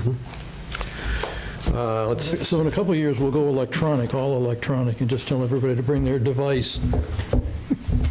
I would like to address that at some point, of how expensive it's become to send the warrant to every household. So at some point, we need to address, especially that size. We'll have to address that at some point. I think it's a statutory requirement, It's in our charter. the annual town meeting. I think it's also in statute. But I mean, I'll put it on the list. it's amazing when you do research, when you go back to research, that's all you have now is to go back year by year. At least we started indexing them. That was one of my humble contributions some years ago. So you could actually look at the back of the book quickly and see what all the warrant articles were. You still go through that exercise of going back, looking for particular articles. There's no other way to get them. Right. And not electronically where you can go in and hit some kind of keyword and have it come up. Yeah, well, it should be. I mean, we should be getting them online so they're searchable and just, Well, they're mostly online already, right? Aren't they? Ours are all online Yeah. and searchable. Yeah. I will say, Christine, as someone who gets 2 physical newspapers delivered to my house every morning and several other physical newspapers delivered to my house on a regular basis, that I might disagree with making them electronic anytime in the next 3 years at least. It sounds like, according to Mark, I can't do it anyway, so I'll just put it on that list of things I would love to do at some point. It's okay if we make an opt-out where you have to actively say, I don't want a paper copy, but the default should be. That would be fine. If you want to opt out, you can opt out. And at the end of the day, Scott will personally deliver my 1 paper copy of the warrant to my house, and I'll be No, there'll be 2 in town, Mike. There'll be 2 in town. along with your phone book, Mike. with my phone book and my newspaper. Yes. My pet peeve is the stores that say they're environmentally friendly and ask me if I want a receipt. It's like I actually track my receipts against charges, which means, so you want me to print out the receipt on an 8.5 by 11 that you're going to email to me. That's going to improve the environment. That's your only proof that you didn't steal the item. You walk out without a receipt and somebody grabs you outside the store, you know, when you're at Let me check my email. All right, we need to vote to sign, as we're talking about readable warrant reports. Yeah, we can just mail that to everybody's house. Last year, I made that 3 times as big, and we could all read it. Right. All the places we had to post it complained it was way too big for them to post. So we except the tried post office. It still has it up from last year. Well, they'll know right where to put this one then. See, I was thinking that for delivery, we could have, like, the scouts or somebody fold these into paper planes, and then as they just go by all the houses, we could deliver them that way. And Plastic bags are still allowed under the new law. so, do we have to, I guess we're going to vote You to have to sign the vote to warrant? sign the- Okay. Could, next item can, I'd move that we sign the warrants. Second. all those in favor? Aye. Aye. Okay, that motion carries. All that's left is to actually sign them. Let's see, did I get off? I took care of everything, going all the way down. Do you want to go back to the budget? So we can go straight to budget. We did the minutes. Yeah, I guess that's it. So the budget. Christine, would it help maybe for you to, you were at the warrant committee meeting Yes. last night. Why don't you start with that? So the school committee, the warrant committee, and the financial team at the town hall have been working very closely to develop a budget with no override at town meeting. In order to do that and stay within the selectmen's budget policy, we have done that utilizing $500,000 of free cash to balance the budget. We've also had budget cuts across the board. The schools are down at 3.99%. And individual town departments, you can see reflected on your budget projection sheet, have had reductions in their budgets. And we can talk about individual ones if you'd like. And just to be clear, that those are reductions from the previous budget for next year, not necessarily reductions from last year to this year. Correct. Yeah, from the budgets that were submitted. Right. We also increased our local receipts. We looked at what our actual costs were for some of our items, including our workers' compensation and our health insurance, and we're able to lower some of those budget requests as well. This does keep with the Selectmen's budget policy and keeps the reserves at 8.67 and puts $221,000 into stabilization. And has OPEB at 425. Has OPEB at 425. So we feel comfortable that we've met the Selectmen's budget policy that was adopted in July. So I think the one policy we've probably blown holes in is the free cash policy, right? No, we're at 2.5%. So we still feel that we are comfortable there. What we did to get here, though, is freeze the capital budget. So we are only funding the items on the capital budget that will come out of the water and sewer enterprise and out of the park and rec revolving fund and the ALS revolving fund. So other than that, all of the capital budget items that were requested have been frozen. We will develop a full 5-year plan starting in June, which is per our capital budget policy, and next year contemplate a capital budget override. Okay. So this long-promised, this is kind of a summary, and Christine, this is the Mark, you can see it as well. So I sat down with Christine and Georgia and Yvonne this afternoon, trying to do the model, the framework that I've been using. There's actually 5 tabs to this spreadsheet. This is the last one. What this one basically is doing is taking the major blocks of the budget, organizing them, rolling all the kind of non-discretionary blocks to the top. So what this essentially says, the stuff that's in green is the revenue side. Anything that's in that rose color is spending. So take everything that Christine did using the warrant committee's approved budget, running it through the framework that I'm suggesting we use to explain the budget, not to organize the budget, but to explain the budget, where this came out with the warrant committee's last, what the budget they approved yesterday is that basically the schools got down to a level just below 4%, which interestingly almost did maintain that 25-75% split that this thing is intended to do. So that the whole point of doing this to start with, thinking that we had potentially an override situation, was to be able to have us make an informed decision on where to draw the line on what constitutes a non-override budget level versus an override on town side and school side. In practice, what happened is that with the schools coming down where they came down to, with the town coming down to where it came down to, basically there was $13,719 of against the line that this framework drew.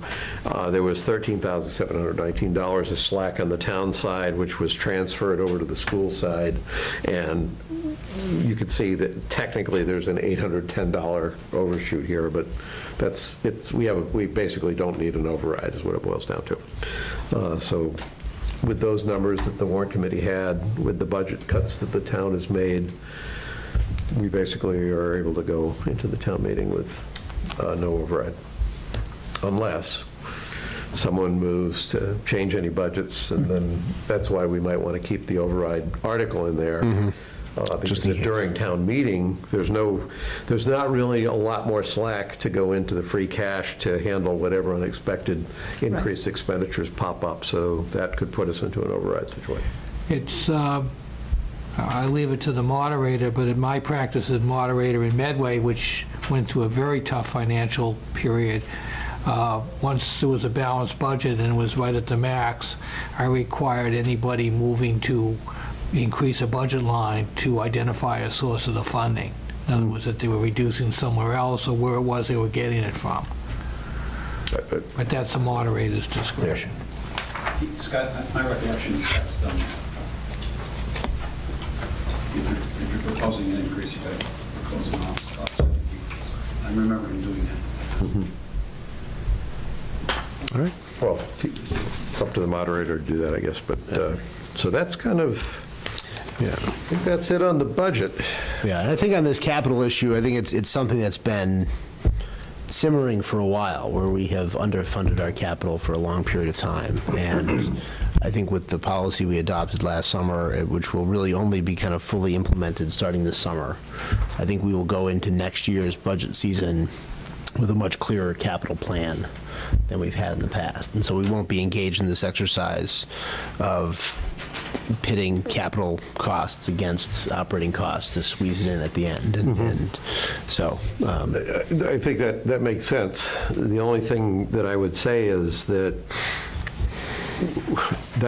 just because we're proactive about planning for capital doesn't let us off the hook about figuring out how to control the overall spending so that we don't get into override situations. Now, maybe we'll have to do it next year, I don't know. But I personally am not prepared to throw the towel in on Prop 2.5 until I see taxpayers that suddenly are getting 5%, 6%, 10% pay increases. Because right now, for the past several years, especially last year, when we did an override, effectively, that was the town telling taxpayers that we had a better idea what to do with their money than they did. And I'm not, the taxpayers were okay with that. They passed the overrides, but that's just not a relief valve. It's an annual relief valve in my book. No, I think there's a difference, though, between capital expenses and operating expenses. And we've treated them all the same historically. And I think if you look at a lot of other towns that are like ours, they don't pay for their capital budgets the same way they pay for their operating budgets. But that then says you got to squeeze the operating budgets more. That's fine. Look, if you want to, but again, just so you understand what that means, it means like a 2% increase in the school budget, and much. I mean, it doesn't mean, it means cutting personnel and laying people off. That's what that means. And so if you want to go into next year's budget cycle with that kind of budget proposal, that's fine. You can make that proposal. But that's what it means. So I want to go into next year with a budget proposal that does not abuse the taxpayer by saying, well, you're the court of last resort, and when we can't figure anything out, then we just dump on you. And all that's fine. You can make that case to the taxpayers. Last year they said, no, we actually want these services. Right. We want 4 more firefighters. We want more teachers. We want more of this. That's what they said. And they chose to spend their money that way. Correct. In a fairly overwhelming way. Right. And so if they're wrong about that, and you want to convince them of that, that's fine. But that's what we're talking about. It's not it's not a math exercise. It's how many people we're going to cut in this department, how many people are going to cut in that department. It is a math exercise. No, it's who are you going to cut from those things. It's not about, I mean, there's just, if you look at our capital, just like we did with the Building Stabilization Fund last year, there was simply no way you were going to persuade the people of the town to cut $1.5 million from our operating budgets to fund the building repairs out of our general funds. Presumably that's true. Right. And so when we look at our other capital expenses and you look at how other towns deal with them, you're not going to be asking people to say, well, we need to buy 4 police cars this year, so we're going to lay off 3 teachers. I don't think that's a realistic plan. It's fine to make that case. But I think when you develop a plan, you have to have some appreciation for what's realistic, what people are likely to accept, what people are likely to support. Correct. And if you're going to do that, if you're going to have a long-term capital plan, you need to have a long-term operating plan too. You don't sit there at 1 year and say, we have a long-term plan. How many people do you want us to lay off this year? Because we already are having an impact on the town. We're saying, how many people do you want to have leave the town? All of which is fine. All of which is fine, but it's not a math exercise. It's an exercise in persuasion. And so if you want to convince people that they should have fewer services so that we can keep taxes low, that's an exercise in persuasion. Correct. You're not just going to develop a budget and say this is the budget, because they'll just say, no, we actually want more services and we're willing to pay higher taxes for it. Right. And it's setting, I agree with you. Now we're in agreement. It is persuasion, it's a conversation, and it's getting people to be able to make that informed decision rather than sit there a month before a town meeting and say, well, either you fund this or we lay people off. It's the crunch point where people don't see anything coming and they don't have a chance to understand it to make that decision, where they suddenly are confronted with this. Right. And generally speaking, as I think happened last year, you get one faction of people that are more actively engaged in the discussion than another. And so I don't even know that it's really a balanced discussion in the town. But the group that wasn't actively engaged last year has got to basically get off their butt and get actively engaged if they want to be heard. Right, but what we can't do, and I think there's two options are fine. I think either option is fine depending on what the people choose. What we can't do is pretend we don't have liabilities that we do. And that's what we've done historically. We've pretended, we've cut back on our capital budget in order to kind of squeeze everything through, and that's how we ended up with all the deferred maintenance we have in the building. We made promises to our employees that we didn't fund because that was cheaper than paying them salaries that we had to be taxed for at the time, and now we have a deficit in those long-term expenses. And the same is true with some of our other capital assets. I mean, that includes vehicles, it includes all the other kind of stuff that we have. And so that's part of the choice too. And if people want to say, no, we don't want to do those things, that's fine, but we do have to present them with a clear picture of all of the things that we're doing. We have historically have not done that because we have not had a disciplined capital budgeting process where people could actually look out and say, here's what we actually have to spend if we want to maintain a level of services. We can have a lower level of services, no question about it. I mean, last year people voted for more services. The only thing I'd add to that, and we also can't deny that we're accountable to taxpayers to try to keep the town a place that's affordable for them to live. I don't disagree. But It's interesting, through the multi-town regional selectmen's meetings that we go to, one of the things that we learned there was that Millis voters voted down repairing their streets. They didn't want to. They didn't want to spend the money. Well, I mean, that can then get into making sure that the decisions are responsible decisions too, because Well, it's not a good long-term plan not to keep your streets up. Yeah. People can make a short-term decision that's not really that wise. You have to make sure that they have an option that's a smart option as opposed to. It depends on how long you intend to stay in town. Oh, yeah, okay. Anyway, it sounds like we're going to have some fun budget discussions and going into next fiscal year. I am just grateful that the Warrant Committee, through its diligent efforts, was able to come in with a proposed budget that does not have any operating overrides, even though I recognize that there are some places where there's already pain in getting the budgets to there. There's already some places where we at least have incremental decisions that are, in fact, programmatic in nature. Okay. You want to go back and take your vote on the operating budget for the... You want to do the operating budget? Yeah, that was... Scenario 4 here, Article 9, the Warrant Committee's recommended budget. Right? Right. Yeah. Right. In Article 9 and 10. And that's Article 9 and 10. So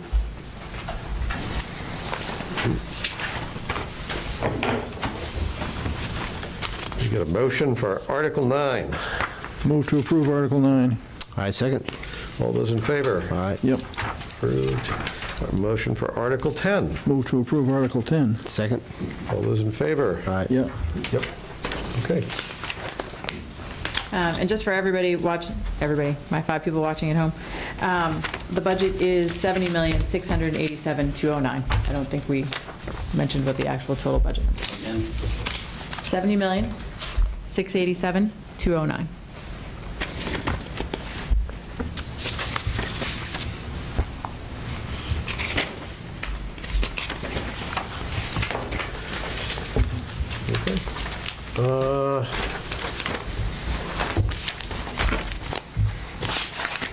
Nothing more on budget review, nothing else to talk about on budget reviews, I don't think.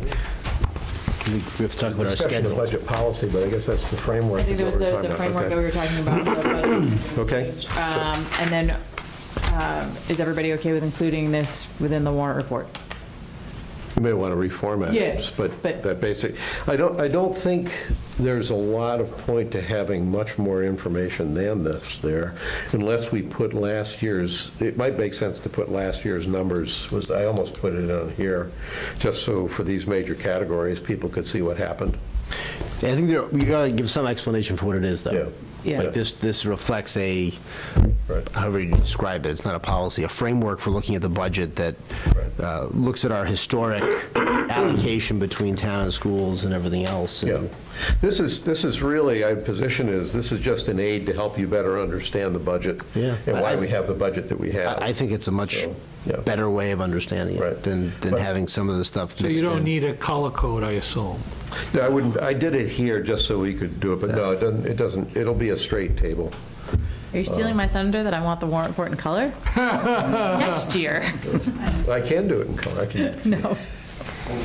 So if you want, I can try to do just a short introductory paragraph. We can include that within the. But I think I would put the FY19 numbers in here as well. And then probably a column that just talks about the growth in each one of these categories. It's just to help people understand better. That'll also be the basis for the information sessions, for the budget discussion on the information session. And we are looking to go to print on Tuesday on this. So I don't have a lot of time. Okay. A week from today. A week from today. Okay. I have to wait for some people to get back from Bermuda. Okay. All right.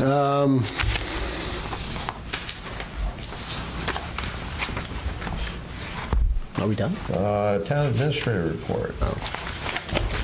The only thing I have is that we have chosen a date to change from our Thursday night to Tuesday nights, which is going to be the first Tuesday in May. So as of May 7th, the town hall will be open on Tuesday evenings until 7:30, and we will be closed at 4:30 on Thursday. Okay. So I won't have to unlock the door anymore when I come in on the first floor on Tuesday. Nope. That's it. Selectmen report. Let's see. I don't really have anything. I was at the warrant committee meeting last night, and we have started the collective bargaining process with our police union, which began yesterday. So, which, so everybody knows, is not included or reflected within the budget for this year. Okay. Pete, I think that's all I have. The Medfield Foundation held their volunteer awards on Sunday and honored Steve and Marie Nolan with a Lifetime Achievement Award. It's remarkable when you look at the list of things that they've been involved with and chaired most of the things that they worked on over the decades. Pat Casey got the award for being the Volunteer of the Year for his work on the hospital planning committee. He mainly worked on the financial model and also the Economic Development Committee, and Maeve Devlin for the Youth Volunteer of the Year, mainly for her work with Best Buddies. It was actually very interesting when you read the description of what she had done with Best Buddies. She turned it into this thing where the kids who were volunteering became really good friends with the kids that they were working with. It was really sort of a delightful result that she achieved. And that's it. I'll just add a couple points that Pete left out about the Medfield Foundation. One early observation, in the celebration, not only the awardees get to talk, but also the nominees get to talk and sit in the back of the room, both hearing from the adults and seeing the kind of people that were being nominated. And in my view, what makes the difference, why Medfield's the town that it is that you have these people that step forward and do the things they do. But what was interesting was to see the younger people who were nominated, still in school, and it was like you could see the same caliber or the same qualities in them that you saw in the adults. That there was a kind of a commitment to community. There was a kindness to them that just hit me. So that was one thought I had. Remarkable eloquence amongst those kids. I mean, as high school seniors and juniors, they were just remarkable. And the other point that Pete, of course, would not bring up is that Pete was actually a nominee, as was reported, for all the work that he's done with the Medfield Foundation over the years and with the Board of Selectmen and other groups that you've worked with. And similar to Lot 3, Pete had to recuse himself for consideration from any of the awardees. That's entirely untrue. I didn't recuse myself at all. I got recused by heaven. But for a guy who can't be recognized for his own civic contribution, he was actually called out.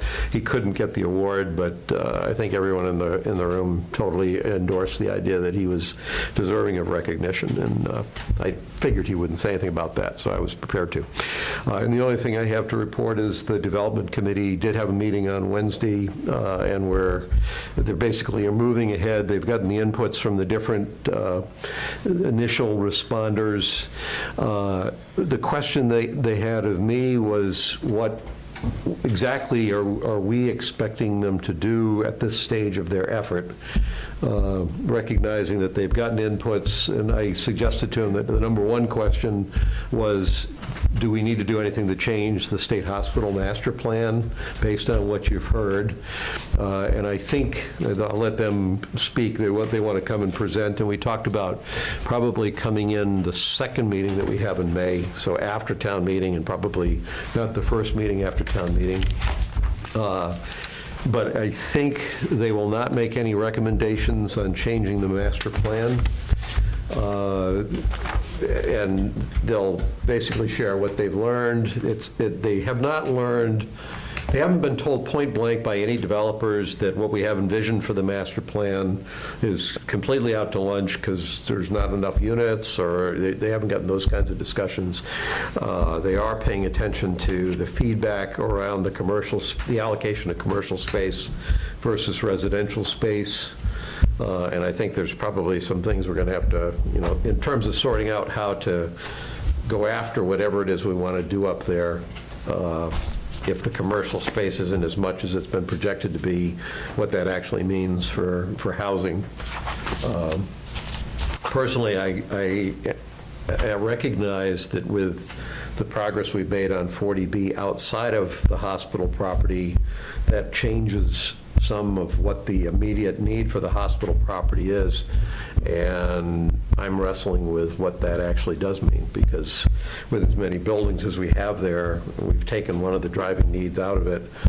Now we almost need a reconfigured concept for some of it. There'll be affordable housing up there, but I'm not sure we want to overachieve just to put in a lot of housing just to have it. So it seems like there's things that have been moving, and when we finally get close to actually doing something up there, the circumstances may be a little different than they were when we bought the property. So I know at the Master Planning Committee meeting, they Kathy McCabe talked a lot about the fact that you needed the affordable housing to make it financially viable. Mm-hmm. That and the low-income tax credits. And the historic tax credits, but it sounded like the thing that she would say after that was that you have to leave the rental units for 5 years. I think that's related to the historic tax credits, perhaps. But it sounded to me like after that 5-year period, you could convert to ownership.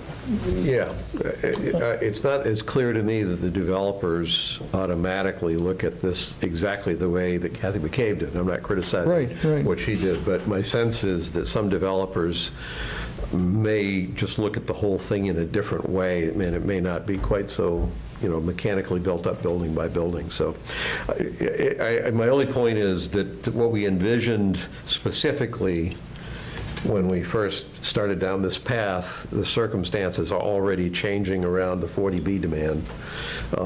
And so I'm sitting there saying, well, if the tax credit point is right and we're building 40Bs, we're going to way overshoot the 40B target. Mm-hmm. But we kind of have to, because given that it doesn't happen until later on, we need to make sure we stay in safe harbor. So we're going to get to where we need to get even before we've fully done that. And I just anticipate, I don't know the answer, I just anticipate that we're going to wind up thinking about this property a little bit differently when we actually get down to doing something with it. And so I would say, Gus, I don't know when you're next going to meet with the development committee. I think the input I would, if they're not going to recommend changes to the master plan, what I would like to understand from them, and hopefully this is something that came out in the feedback they got from developers, is what do we need to do at the town meeting in the fall to prompt concrete proposals from developers. And I know we've talked about whether we just would do just the zoning, kind of an endorsement of the overall concept, or whether we would do zoning with some sort of land disposition or something in between.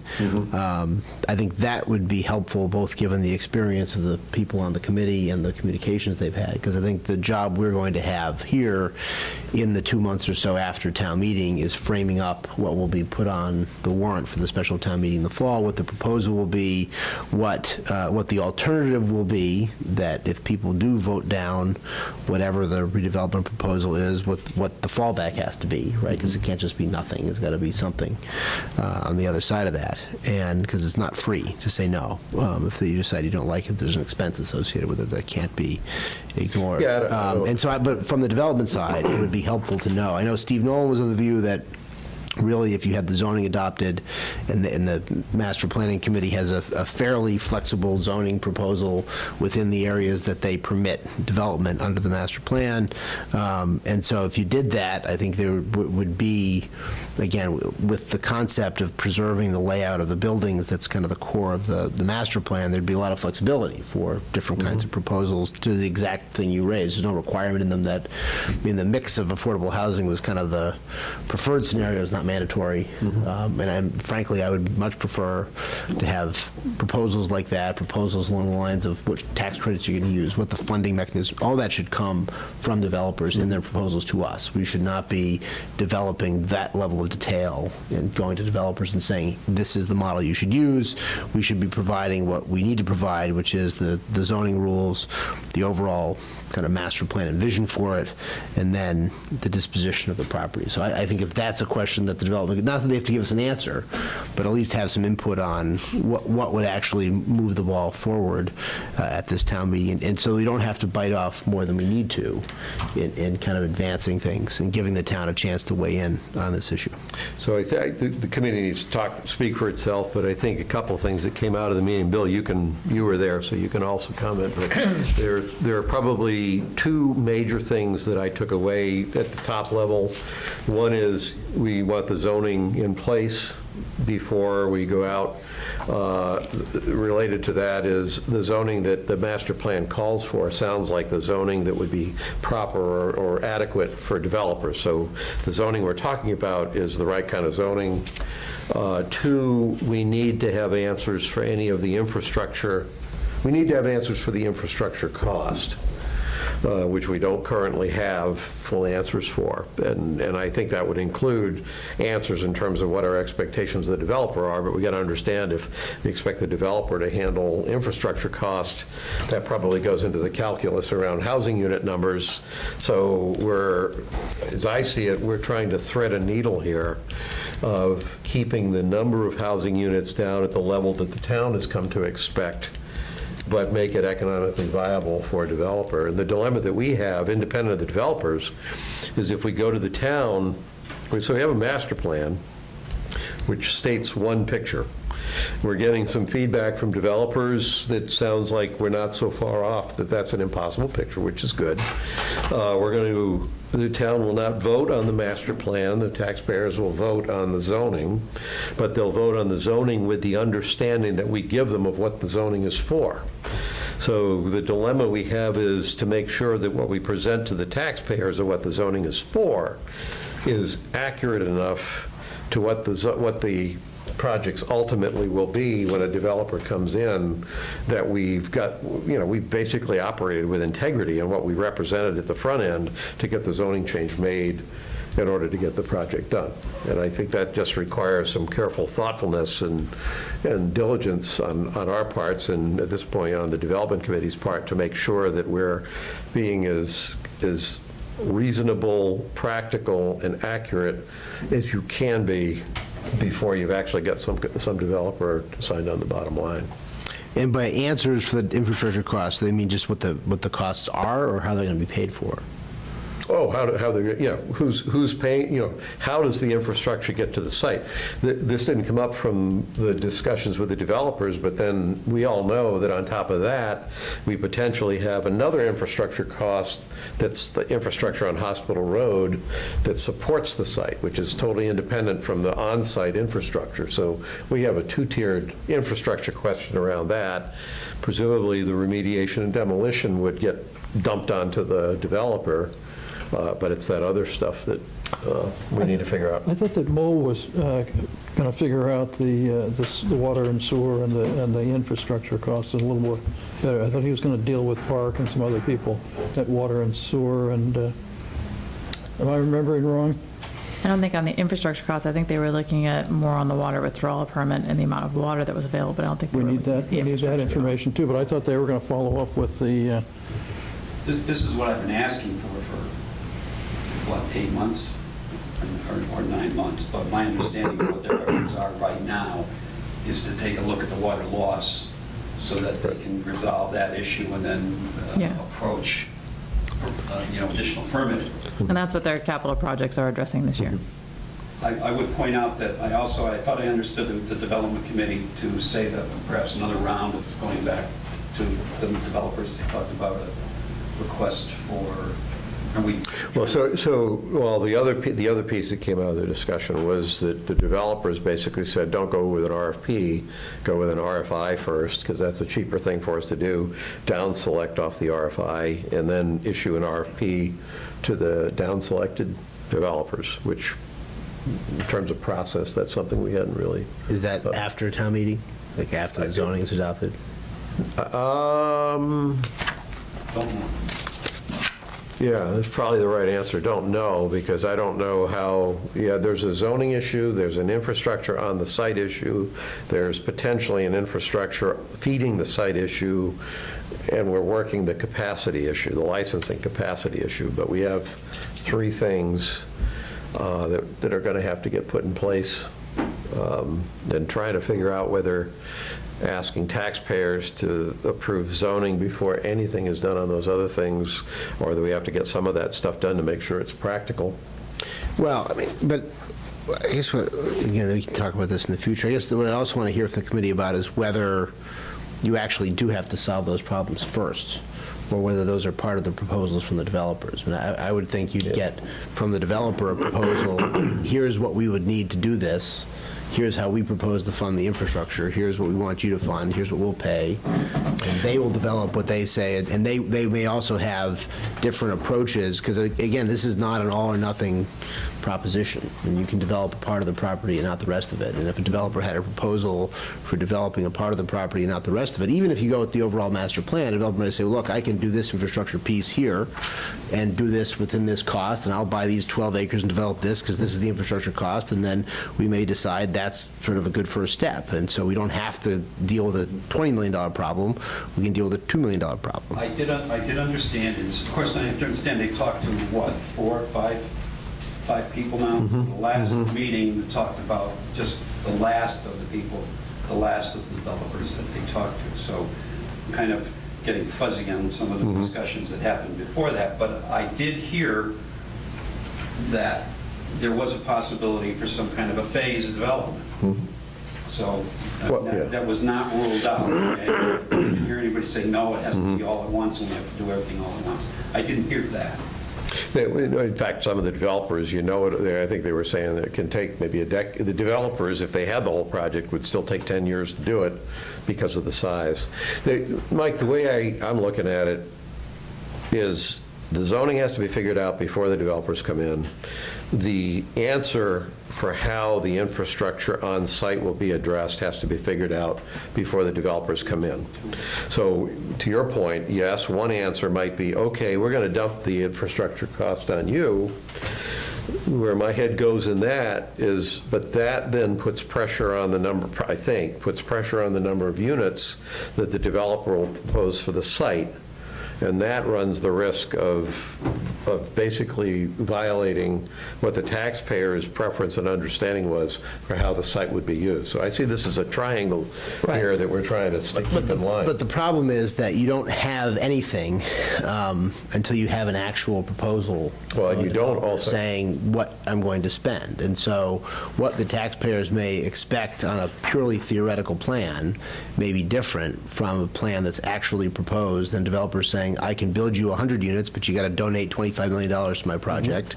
I can build you 500 units, you don't have to donate anything, right? And so you can then make a judgment between competing proposals, because I suspect if we had zoning approved for this development and you sent out request for proposal, you would get developers who had different concepts of what they wanted to do. You'd get developers who come back and say, look, you don't have to pay for any of the infrastructure, but I want to build 600 houses out there. And people can look at that and say, because you have to go back to town meeting to decide who you're going to sell it to. Through the disposition. And people will say, you know what, I don't love the idea of 600 houses, but if it's not going to cost us anything more, maybe we'd rather swallow those costs over time than give an upfront contribution of $20 million. Or people could say, you know what, I'm happy to give an upfront contribution of $20 million because I want it to stay looking the way it is. And to me, kind of basing everything on what's essentially a theoretical model of how things are going to be paid. I mean, first of all, we should never absolutely put any dollars into this whatsoever without an actual plan to sell. So we shouldn't be looking at like building sewer lines or whatever without something on the table, like on spec. And just to me, that makes no sense whatsoever. So my concern is until you actually have a proposal, you don't really know what they're willing to pay. You don't know how they're going to propose to allocate it. Because it's one thing if they say, look, we need this cost up front. We need a $15 million infusion from some government entity somewhere to do this at all. Versus some of the other financing models they have in the master plan saying, look, nothing up front, but we want to share in your tax revenue going forward, whether it's the DIF or the TIF, whatever else it is. We'll say, look, we'll front the capital costs because we believe in the success of this project, but to get our return on the back end, we've got to share in the tax revenue. And you may look at that and say, you know what, that's a better way to do it because we're not taking on added risk. TIF isn't that way. It would be the town fronting the money up front. Whichever one it is, right? Whichever, you know what I mean? Okay. To me, it's a much different thing to say. We are putting up money up front that we're going to spend regardless of what gets built there, versus we're only going to be out money from the revenue from that site. And we'll give up some of our tax revenue over the next 20 years, but we're not going to have to take on the risk of putting the money into it up front, have the economy take a turn, have the developer go belly up. We've already put the money in part, and we've got nothing. And so I am concerned about any proposal that would say we're going to do something on spec. Yeah, no, I get that. Yeah, I think there are 2 points. One, everything you said there, I think I agree with in terms of sequencing and what you need to do up front before you go start plowing money in.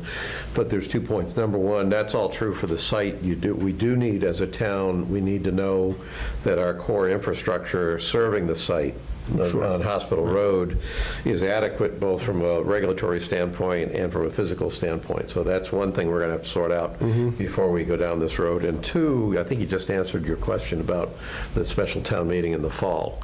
The disposition decision comes after the zoning. Yeah, and that's my assumption. That's my assumption. To me, that's probably the way we have to do it. And I think that if as long as the feedback from the developers is, look, we're willing to invest money, because part of the issue with the RFI is they don't put a lot of money into it. They're not really digging into it. We really need them to dig into it to give us a concrete proposal. And if they'll do that, if we've passed the zoning for it, then I think then we don't bite off more than we can chew. We'd have clear direction from the town at that point. So I think it's really important that we give people a chance to vote on this and say this is what we want to do or not, but then we're not just sort of... Well, I like the thinking, because then that lightens up the pressure on the zoning vote, because they can zone to enable a development without being committed to a specific development until a proposal comes in and they can see what it is. Right. And that's where they'd control it, is in the disposition vote. Right. Yeah. And you may get, just given the flexibility of the zoning, you may get different use mixes as well. Yeah. Yeah.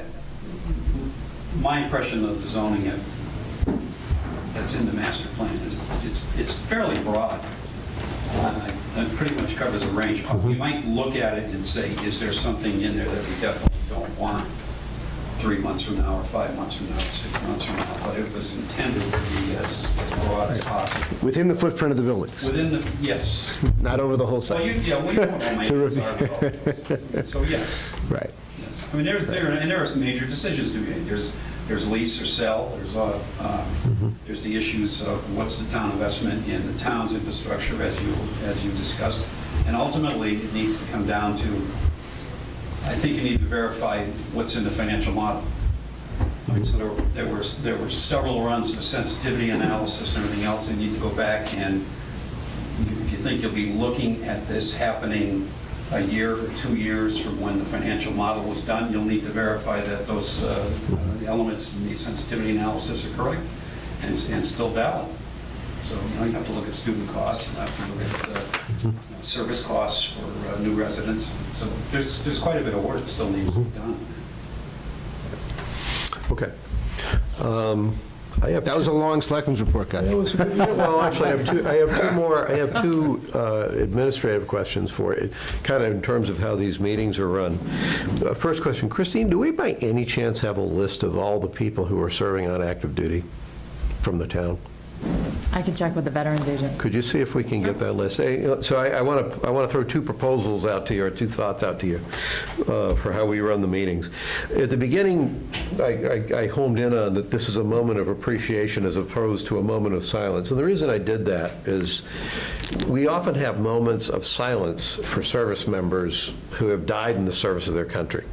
These people are alive. They're still kicking, and I don't want to. I typically don't bow down when we do that. We're quiet and think about them, but I don't bow down because it's like I hope they continue to be alive and kicking, and it just feels wrong to me when we're not memorializing someone to act like we are.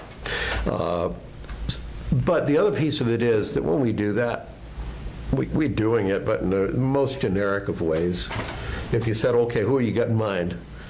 Who are all the people serving in Medfield? We don't know. I mean, I know a couple, but we don't actually know who it is we're thinking of. We're just thinking of in a real vague and vanilla way, people serving our country.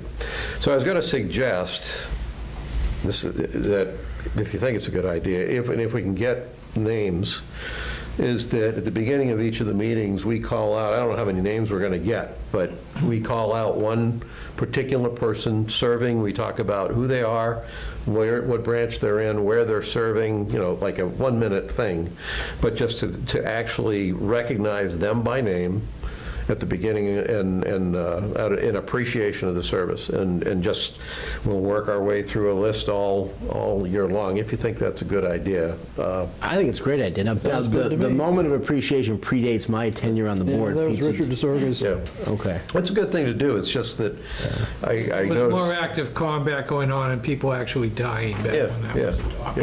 Yeah. And there'll be certain on a larger scale. And there'll be certain times we will have a moment of silence for people who've served and aren't here. But it just feels to me like I'd rather put names and real people, and maybe the families will appreciate it, but it'll put a name and maybe not a face, but it'll put a name on to what is right now kind of just some people bow, some people don't. So I'm going to suggest that. I think it's a great idea. My old parish used to do that. They had a list in the bulletin every week of all the names of all the people who were serving from the parish. I think that's a great idea. That exists, I think, in a lot of the churches. Yeah, but I think it'd be great to do that. I think that's a great idea.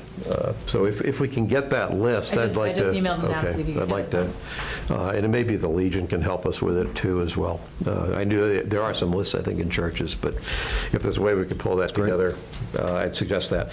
The other one, this is a question for you. This is the very first issue I brought up when I first became a selectman 2 years ago, which is the issue of getting an email question in from somebody in town to all three of us. Open meeting laws, we can't talk about it, so right now all three of us independently reply, or we don't, or we do what we ever do. This is just a thought or an offer. We have one that came in just recently about the development on Pound Street. Now, which I have not replied to yet, but I will. You haven't? Okay, well, good. I'm glad I didn't. I was going to send a message out before we got here to say, gee, I'm assuming you've heard from Mike on this, and the question is there any value, and because I'm the chair this year, I would do it, but I'm saying it's the chair that would do it, that when those come in, having the chair simply say, Mike, can you respond to this one? And it may be that the chair at least would respond back and say, listen, got your message, thank you for your message, you should hear from Mike, he's the one that really knows the most about this issue. Now that means the chair is sending the lead responsibility out to whoever is the most knowledgeable of the topic.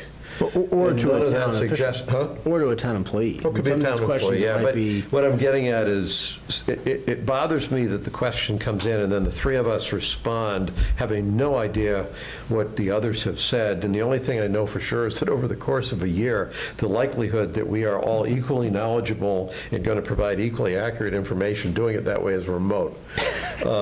So if there's a way to simply direct things to the selectman that's probably the most likely or most knowledgeable for the benefit of all three of us, I was going to suggest that I might do that. If you want if you think that's a good idea, and to be very, very clear, if I do that, that in no way, shape, or form is intended to be a step to gag anybody else from saying whatever they want. So it's like you may get a question come in from someone that's a good friend of yours on a topic that's really somebody else, but you may want to, it's not like intended to keep any of us from responding.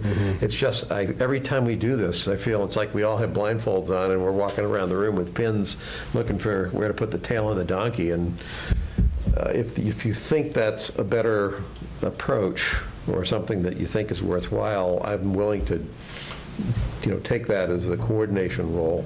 I remember this discussion 2 years ago. And I talked directly with the AG at the time, and they were very, very restrictive in how you could deal with it. Yeah. I view this as an agenda. I think you're just as well off to just continue responding independently, making it clear that that's your own opinion. Yeah, Further, any group discussion would have to take place at a meeting. That's why the key would be, Mike, we all got this email. Would you take the lead on responding to it? I'm not telling you what to say. I'm not asking you to copy anyone on it. I'm just simply saying, would you take the lead on this? Now, if that came in, and like in this thing that did come in, I would have sent it to you, and I would have sent a reply, thanks to your question. Mike is on the Affordable Housing Trust, and he's the most knowledgeable, so you should hear from him with an answer. So that's how it would work. But this is to me, it's no different than setting an agenda for a meeting. I'm simply saying this question came in, can you handle it? Period. And on that particular query, those people are coming in to see Sarah. I did respond to them, and they knew more than I did because they talked to Brian and knew that there was a meeting going on with and I had seen an email from Sarah to them as well. And so that they're coming in to meet with Sarah and get their information directly from Sarah. I haven't had a chance to respond to it yet, so. So I'm putting that on the table. It's bugged me for 2 years. I'm perfectly comfortable. I think you're almost safer to be directing to various knowledgeable staff, or by default to Christine to delegate Mark, among yourselves. Mark, the open meeting law, I really appreciate how the AG really thinks everybody should stay right on the white side of the line and never, ever, ever cross it. And you know why?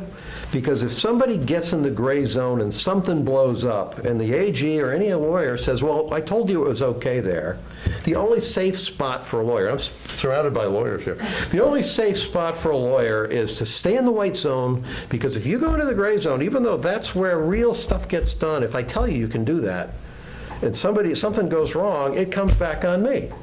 This is a straight direction to the person who's most knowledgeable to respond. I agree with sending it to whoever is the best person, so I totally agree with that. But when a question comes in from constituents to 3 selectmen, they deserve an answer from the selectmen. These people that they really don't understand how local government works. Which is exactly why I don't want to pay attention to what they tell me how to do. Yeah, unfortunately, in the open meeting law, if someone has a beef, the next step in the open meeting law, if someone thinks someone's violated the open meeting law, is come and raise that issue. If somebody comes in and says, Gus, you've directed an email to someone, but that won't be the next that's an offense. The next step will be file a complaint with the AG's office. It's a lot of aggravation. This is stupid. This is stupid. It's a lot of time and aggravation. They have to respond because they went to the AG's office with a complaint. And they have no good reason to do that. If they come with a complaint, we say, okay, fine. If it gives you heartburn, then we won't do it anymore. I'm sitting here saying this is stupid. And this is parallel to the ability for us to have a discussion about what the agenda for a meeting should be. Qualitatively, there's no difference. So I'll tell you how I try to respond to these people, which is my first target is to refer them to Mike in the past, now Chris, or someone else if I know that the other person is. But a lot of times they're asking about selectmen policy issues, and so then when I get that, then I do respond to that. Well, in this case, it's a little more than that, but no, they're talking to Sarah. They're happy. They're going to get the straight story from Sarah now, so they just want to. So my question was to the two of you. Should we do that, or do we want to just keep playing pin the tail on the donkey? I would be comfortable, Gus, if a query were to come to all 3 of us and you were to respond saying, Mike or Pete will respond in the first instance, and then we'll respond without copying each other. Right. I think, That's all I'm I think saying. whatever gray zone you get into with that in the open meeting law, I don't think that's a deliberation. Right. I'm, Can I make a comment? I think sometimes some people know maybe which selectmen they would like to ask the question to, but sometimes they might want to hear from all three of you. I mean, even though it comes with three, and they know that a lot of people don't know you can't all do that, but some people do. So they really appreciate hearing three opinions, and that's what it is. It's generally an opinion on many topics that they ask you. But I think it makes perfect sense if it's something that you say, no, that's town planner, please direct this to Sarah or Christine. But I mean, I think people kind of want to hear opinions from. Unfortunately, that's counter to the way the legislature in their wisdom has determined it will be. It's not the AG. The AG has been delegated by the legislature, driven by its own special interests that pushed this whole thing in the first place. So. But what Colleen is saying is you would each respond individually. That's what, which is kind of what we're doing now. Which is what you do now. But a lot of the emails actually are coming in not saying, I would like to know what each one of you thinks. They're actually coming in saying, you all are looking at this issue, and like in this particular case, it's the issue on the development on Pound Street. So it's not an opinion. In fact, I don't want to tell someone what my position is for reasons that the AG apparently doesn't care, because if that person then takes my response with my opinion and then sends it to either of these, we talked about that, and we said, well, because nobody deliberately sent it to each other, it's okay. So on one hand, simply directing and saying, Mike, would you answer here, is a violation of the open meeting law, but me getting indirectly what one of my colleagues said through a third party who forwarded it isn't a problem. So what I don't actually put my opinions typically in that. So I would suggest to this, Gus, that, because as this particular inquiry, I would call it a mixed factual and opinion. They had opinions in there about the project itself, and then they had some factual questions about what's going on. And so I think as the factual questions, I agree that it's better if only one of the three of us is responding. It's fine if we have three different opinions. It's less optimal if we have three different sets of facts about the same answer. Right. And so at least in the first, that's what I'm trying to get. So I would say, as the factual inquiries where they're just looking for an answer and don't know who to send it to, I'm comfortable with you saying Mike or Pete or I will respond in the first instance. And then as the opinion, we can all continue with the practice of offering our opinions, or in my case, the reality and facts and truth of the situation about in response. Right.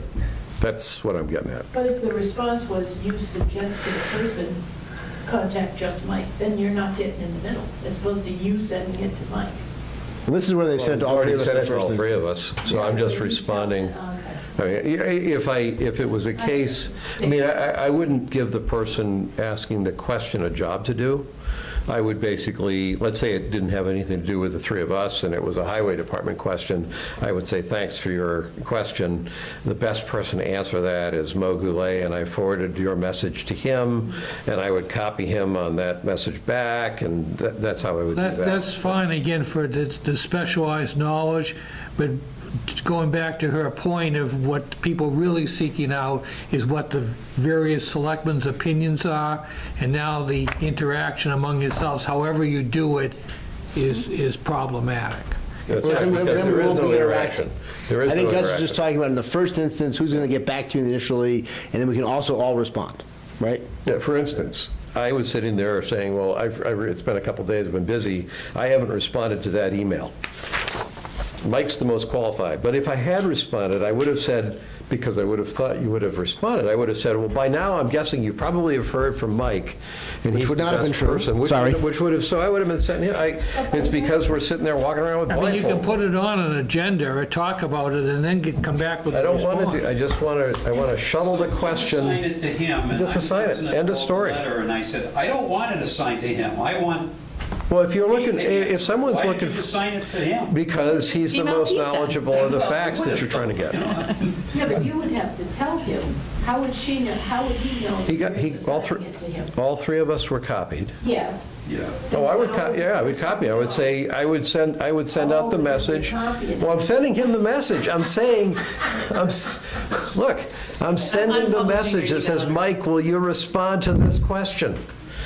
I'm not telling you what his answer has to be. I'm not telling you what his opinion needs to be.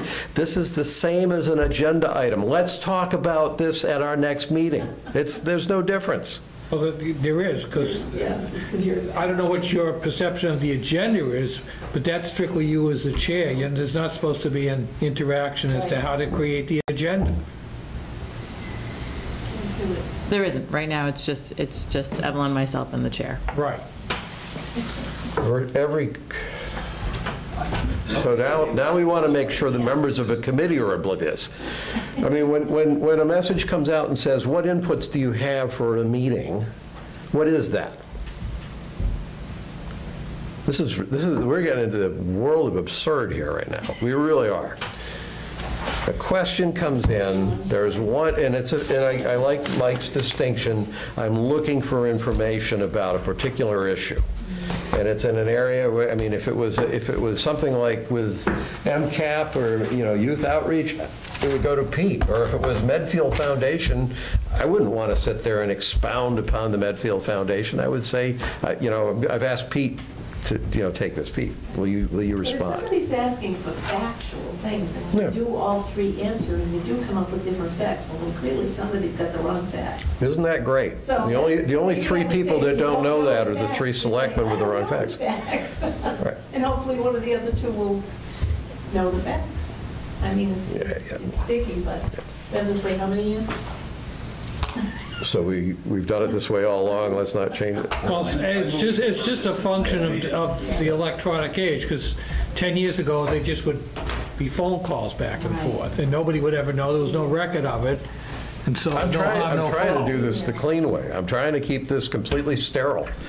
But I would prefer not to do it the stupid way. Well, again, I'm fine with you assigning one of us to respond on the first. Well, we'll defer. I'll take Bill's suggestion. Let's defer that and think about it and mull it over. At our next meeting, we can talk about it further. It's like... I will add that to the agenda. If you don't, yes, please. Thank goodness we discussed that now, because we've never been able to get it. Well, why don't we meet up at Blue Moon tomorrow? Okay, is there anything else? Hopefully a motion to adjourn. What dates are we going to meet in April? I assume 2 weeks from now. We don't have any immediate reason to stay on this weekly schedule, do we? No. No, you voted on your warrant articles, you voted on... So the next one, normal one, would be the 16th. Mm-hmm. That seems like a reasonable time to me. So we're on the normal schedule right now, and then the only question would be whether before the town meeting there's anything that's happening that would cause us to have to... Always post the night of town meeting from before the meeting, just to... Oh, yeah. No, we're talking about the 23rd. The 23rd, yeah, for sure we'd do that, but... Okay, right now I'll put it down for the 16th, and I'll ask the zoning proponents to come in that evening. Okay. That is school vacation, so I will talk, if any of them can't come because of school vacation, we can always bump. Do you want water and sewer in that night too, for that other? Yeah, I'll talk to Mo and see if they're interested in coming. Yeah. Does anybody have a school vacation? I don't have a school vacation problem. You have a school vacation problem? Only that I'm going to have a lot of people in my house all day during that week. You'll be ready to get out? So yeah, you want to meet at 2 o'clock in the afternoon for 8 to 10 hours? We can solve all this. Okay. All right. Anything else? So for a town meeting, do you want to be posted for 6 o'clock? Yeah, we'll meet. Yeah, that'd be great. Yes, please. Anything else? Is there a motion to adjourn? So moved. Second. All those in favor? Aye. Yep. Made 9:30. All right. 16. 2 weeks from now. And maybe the 23rd. And we all have to sign a bunch of warrants before we leave.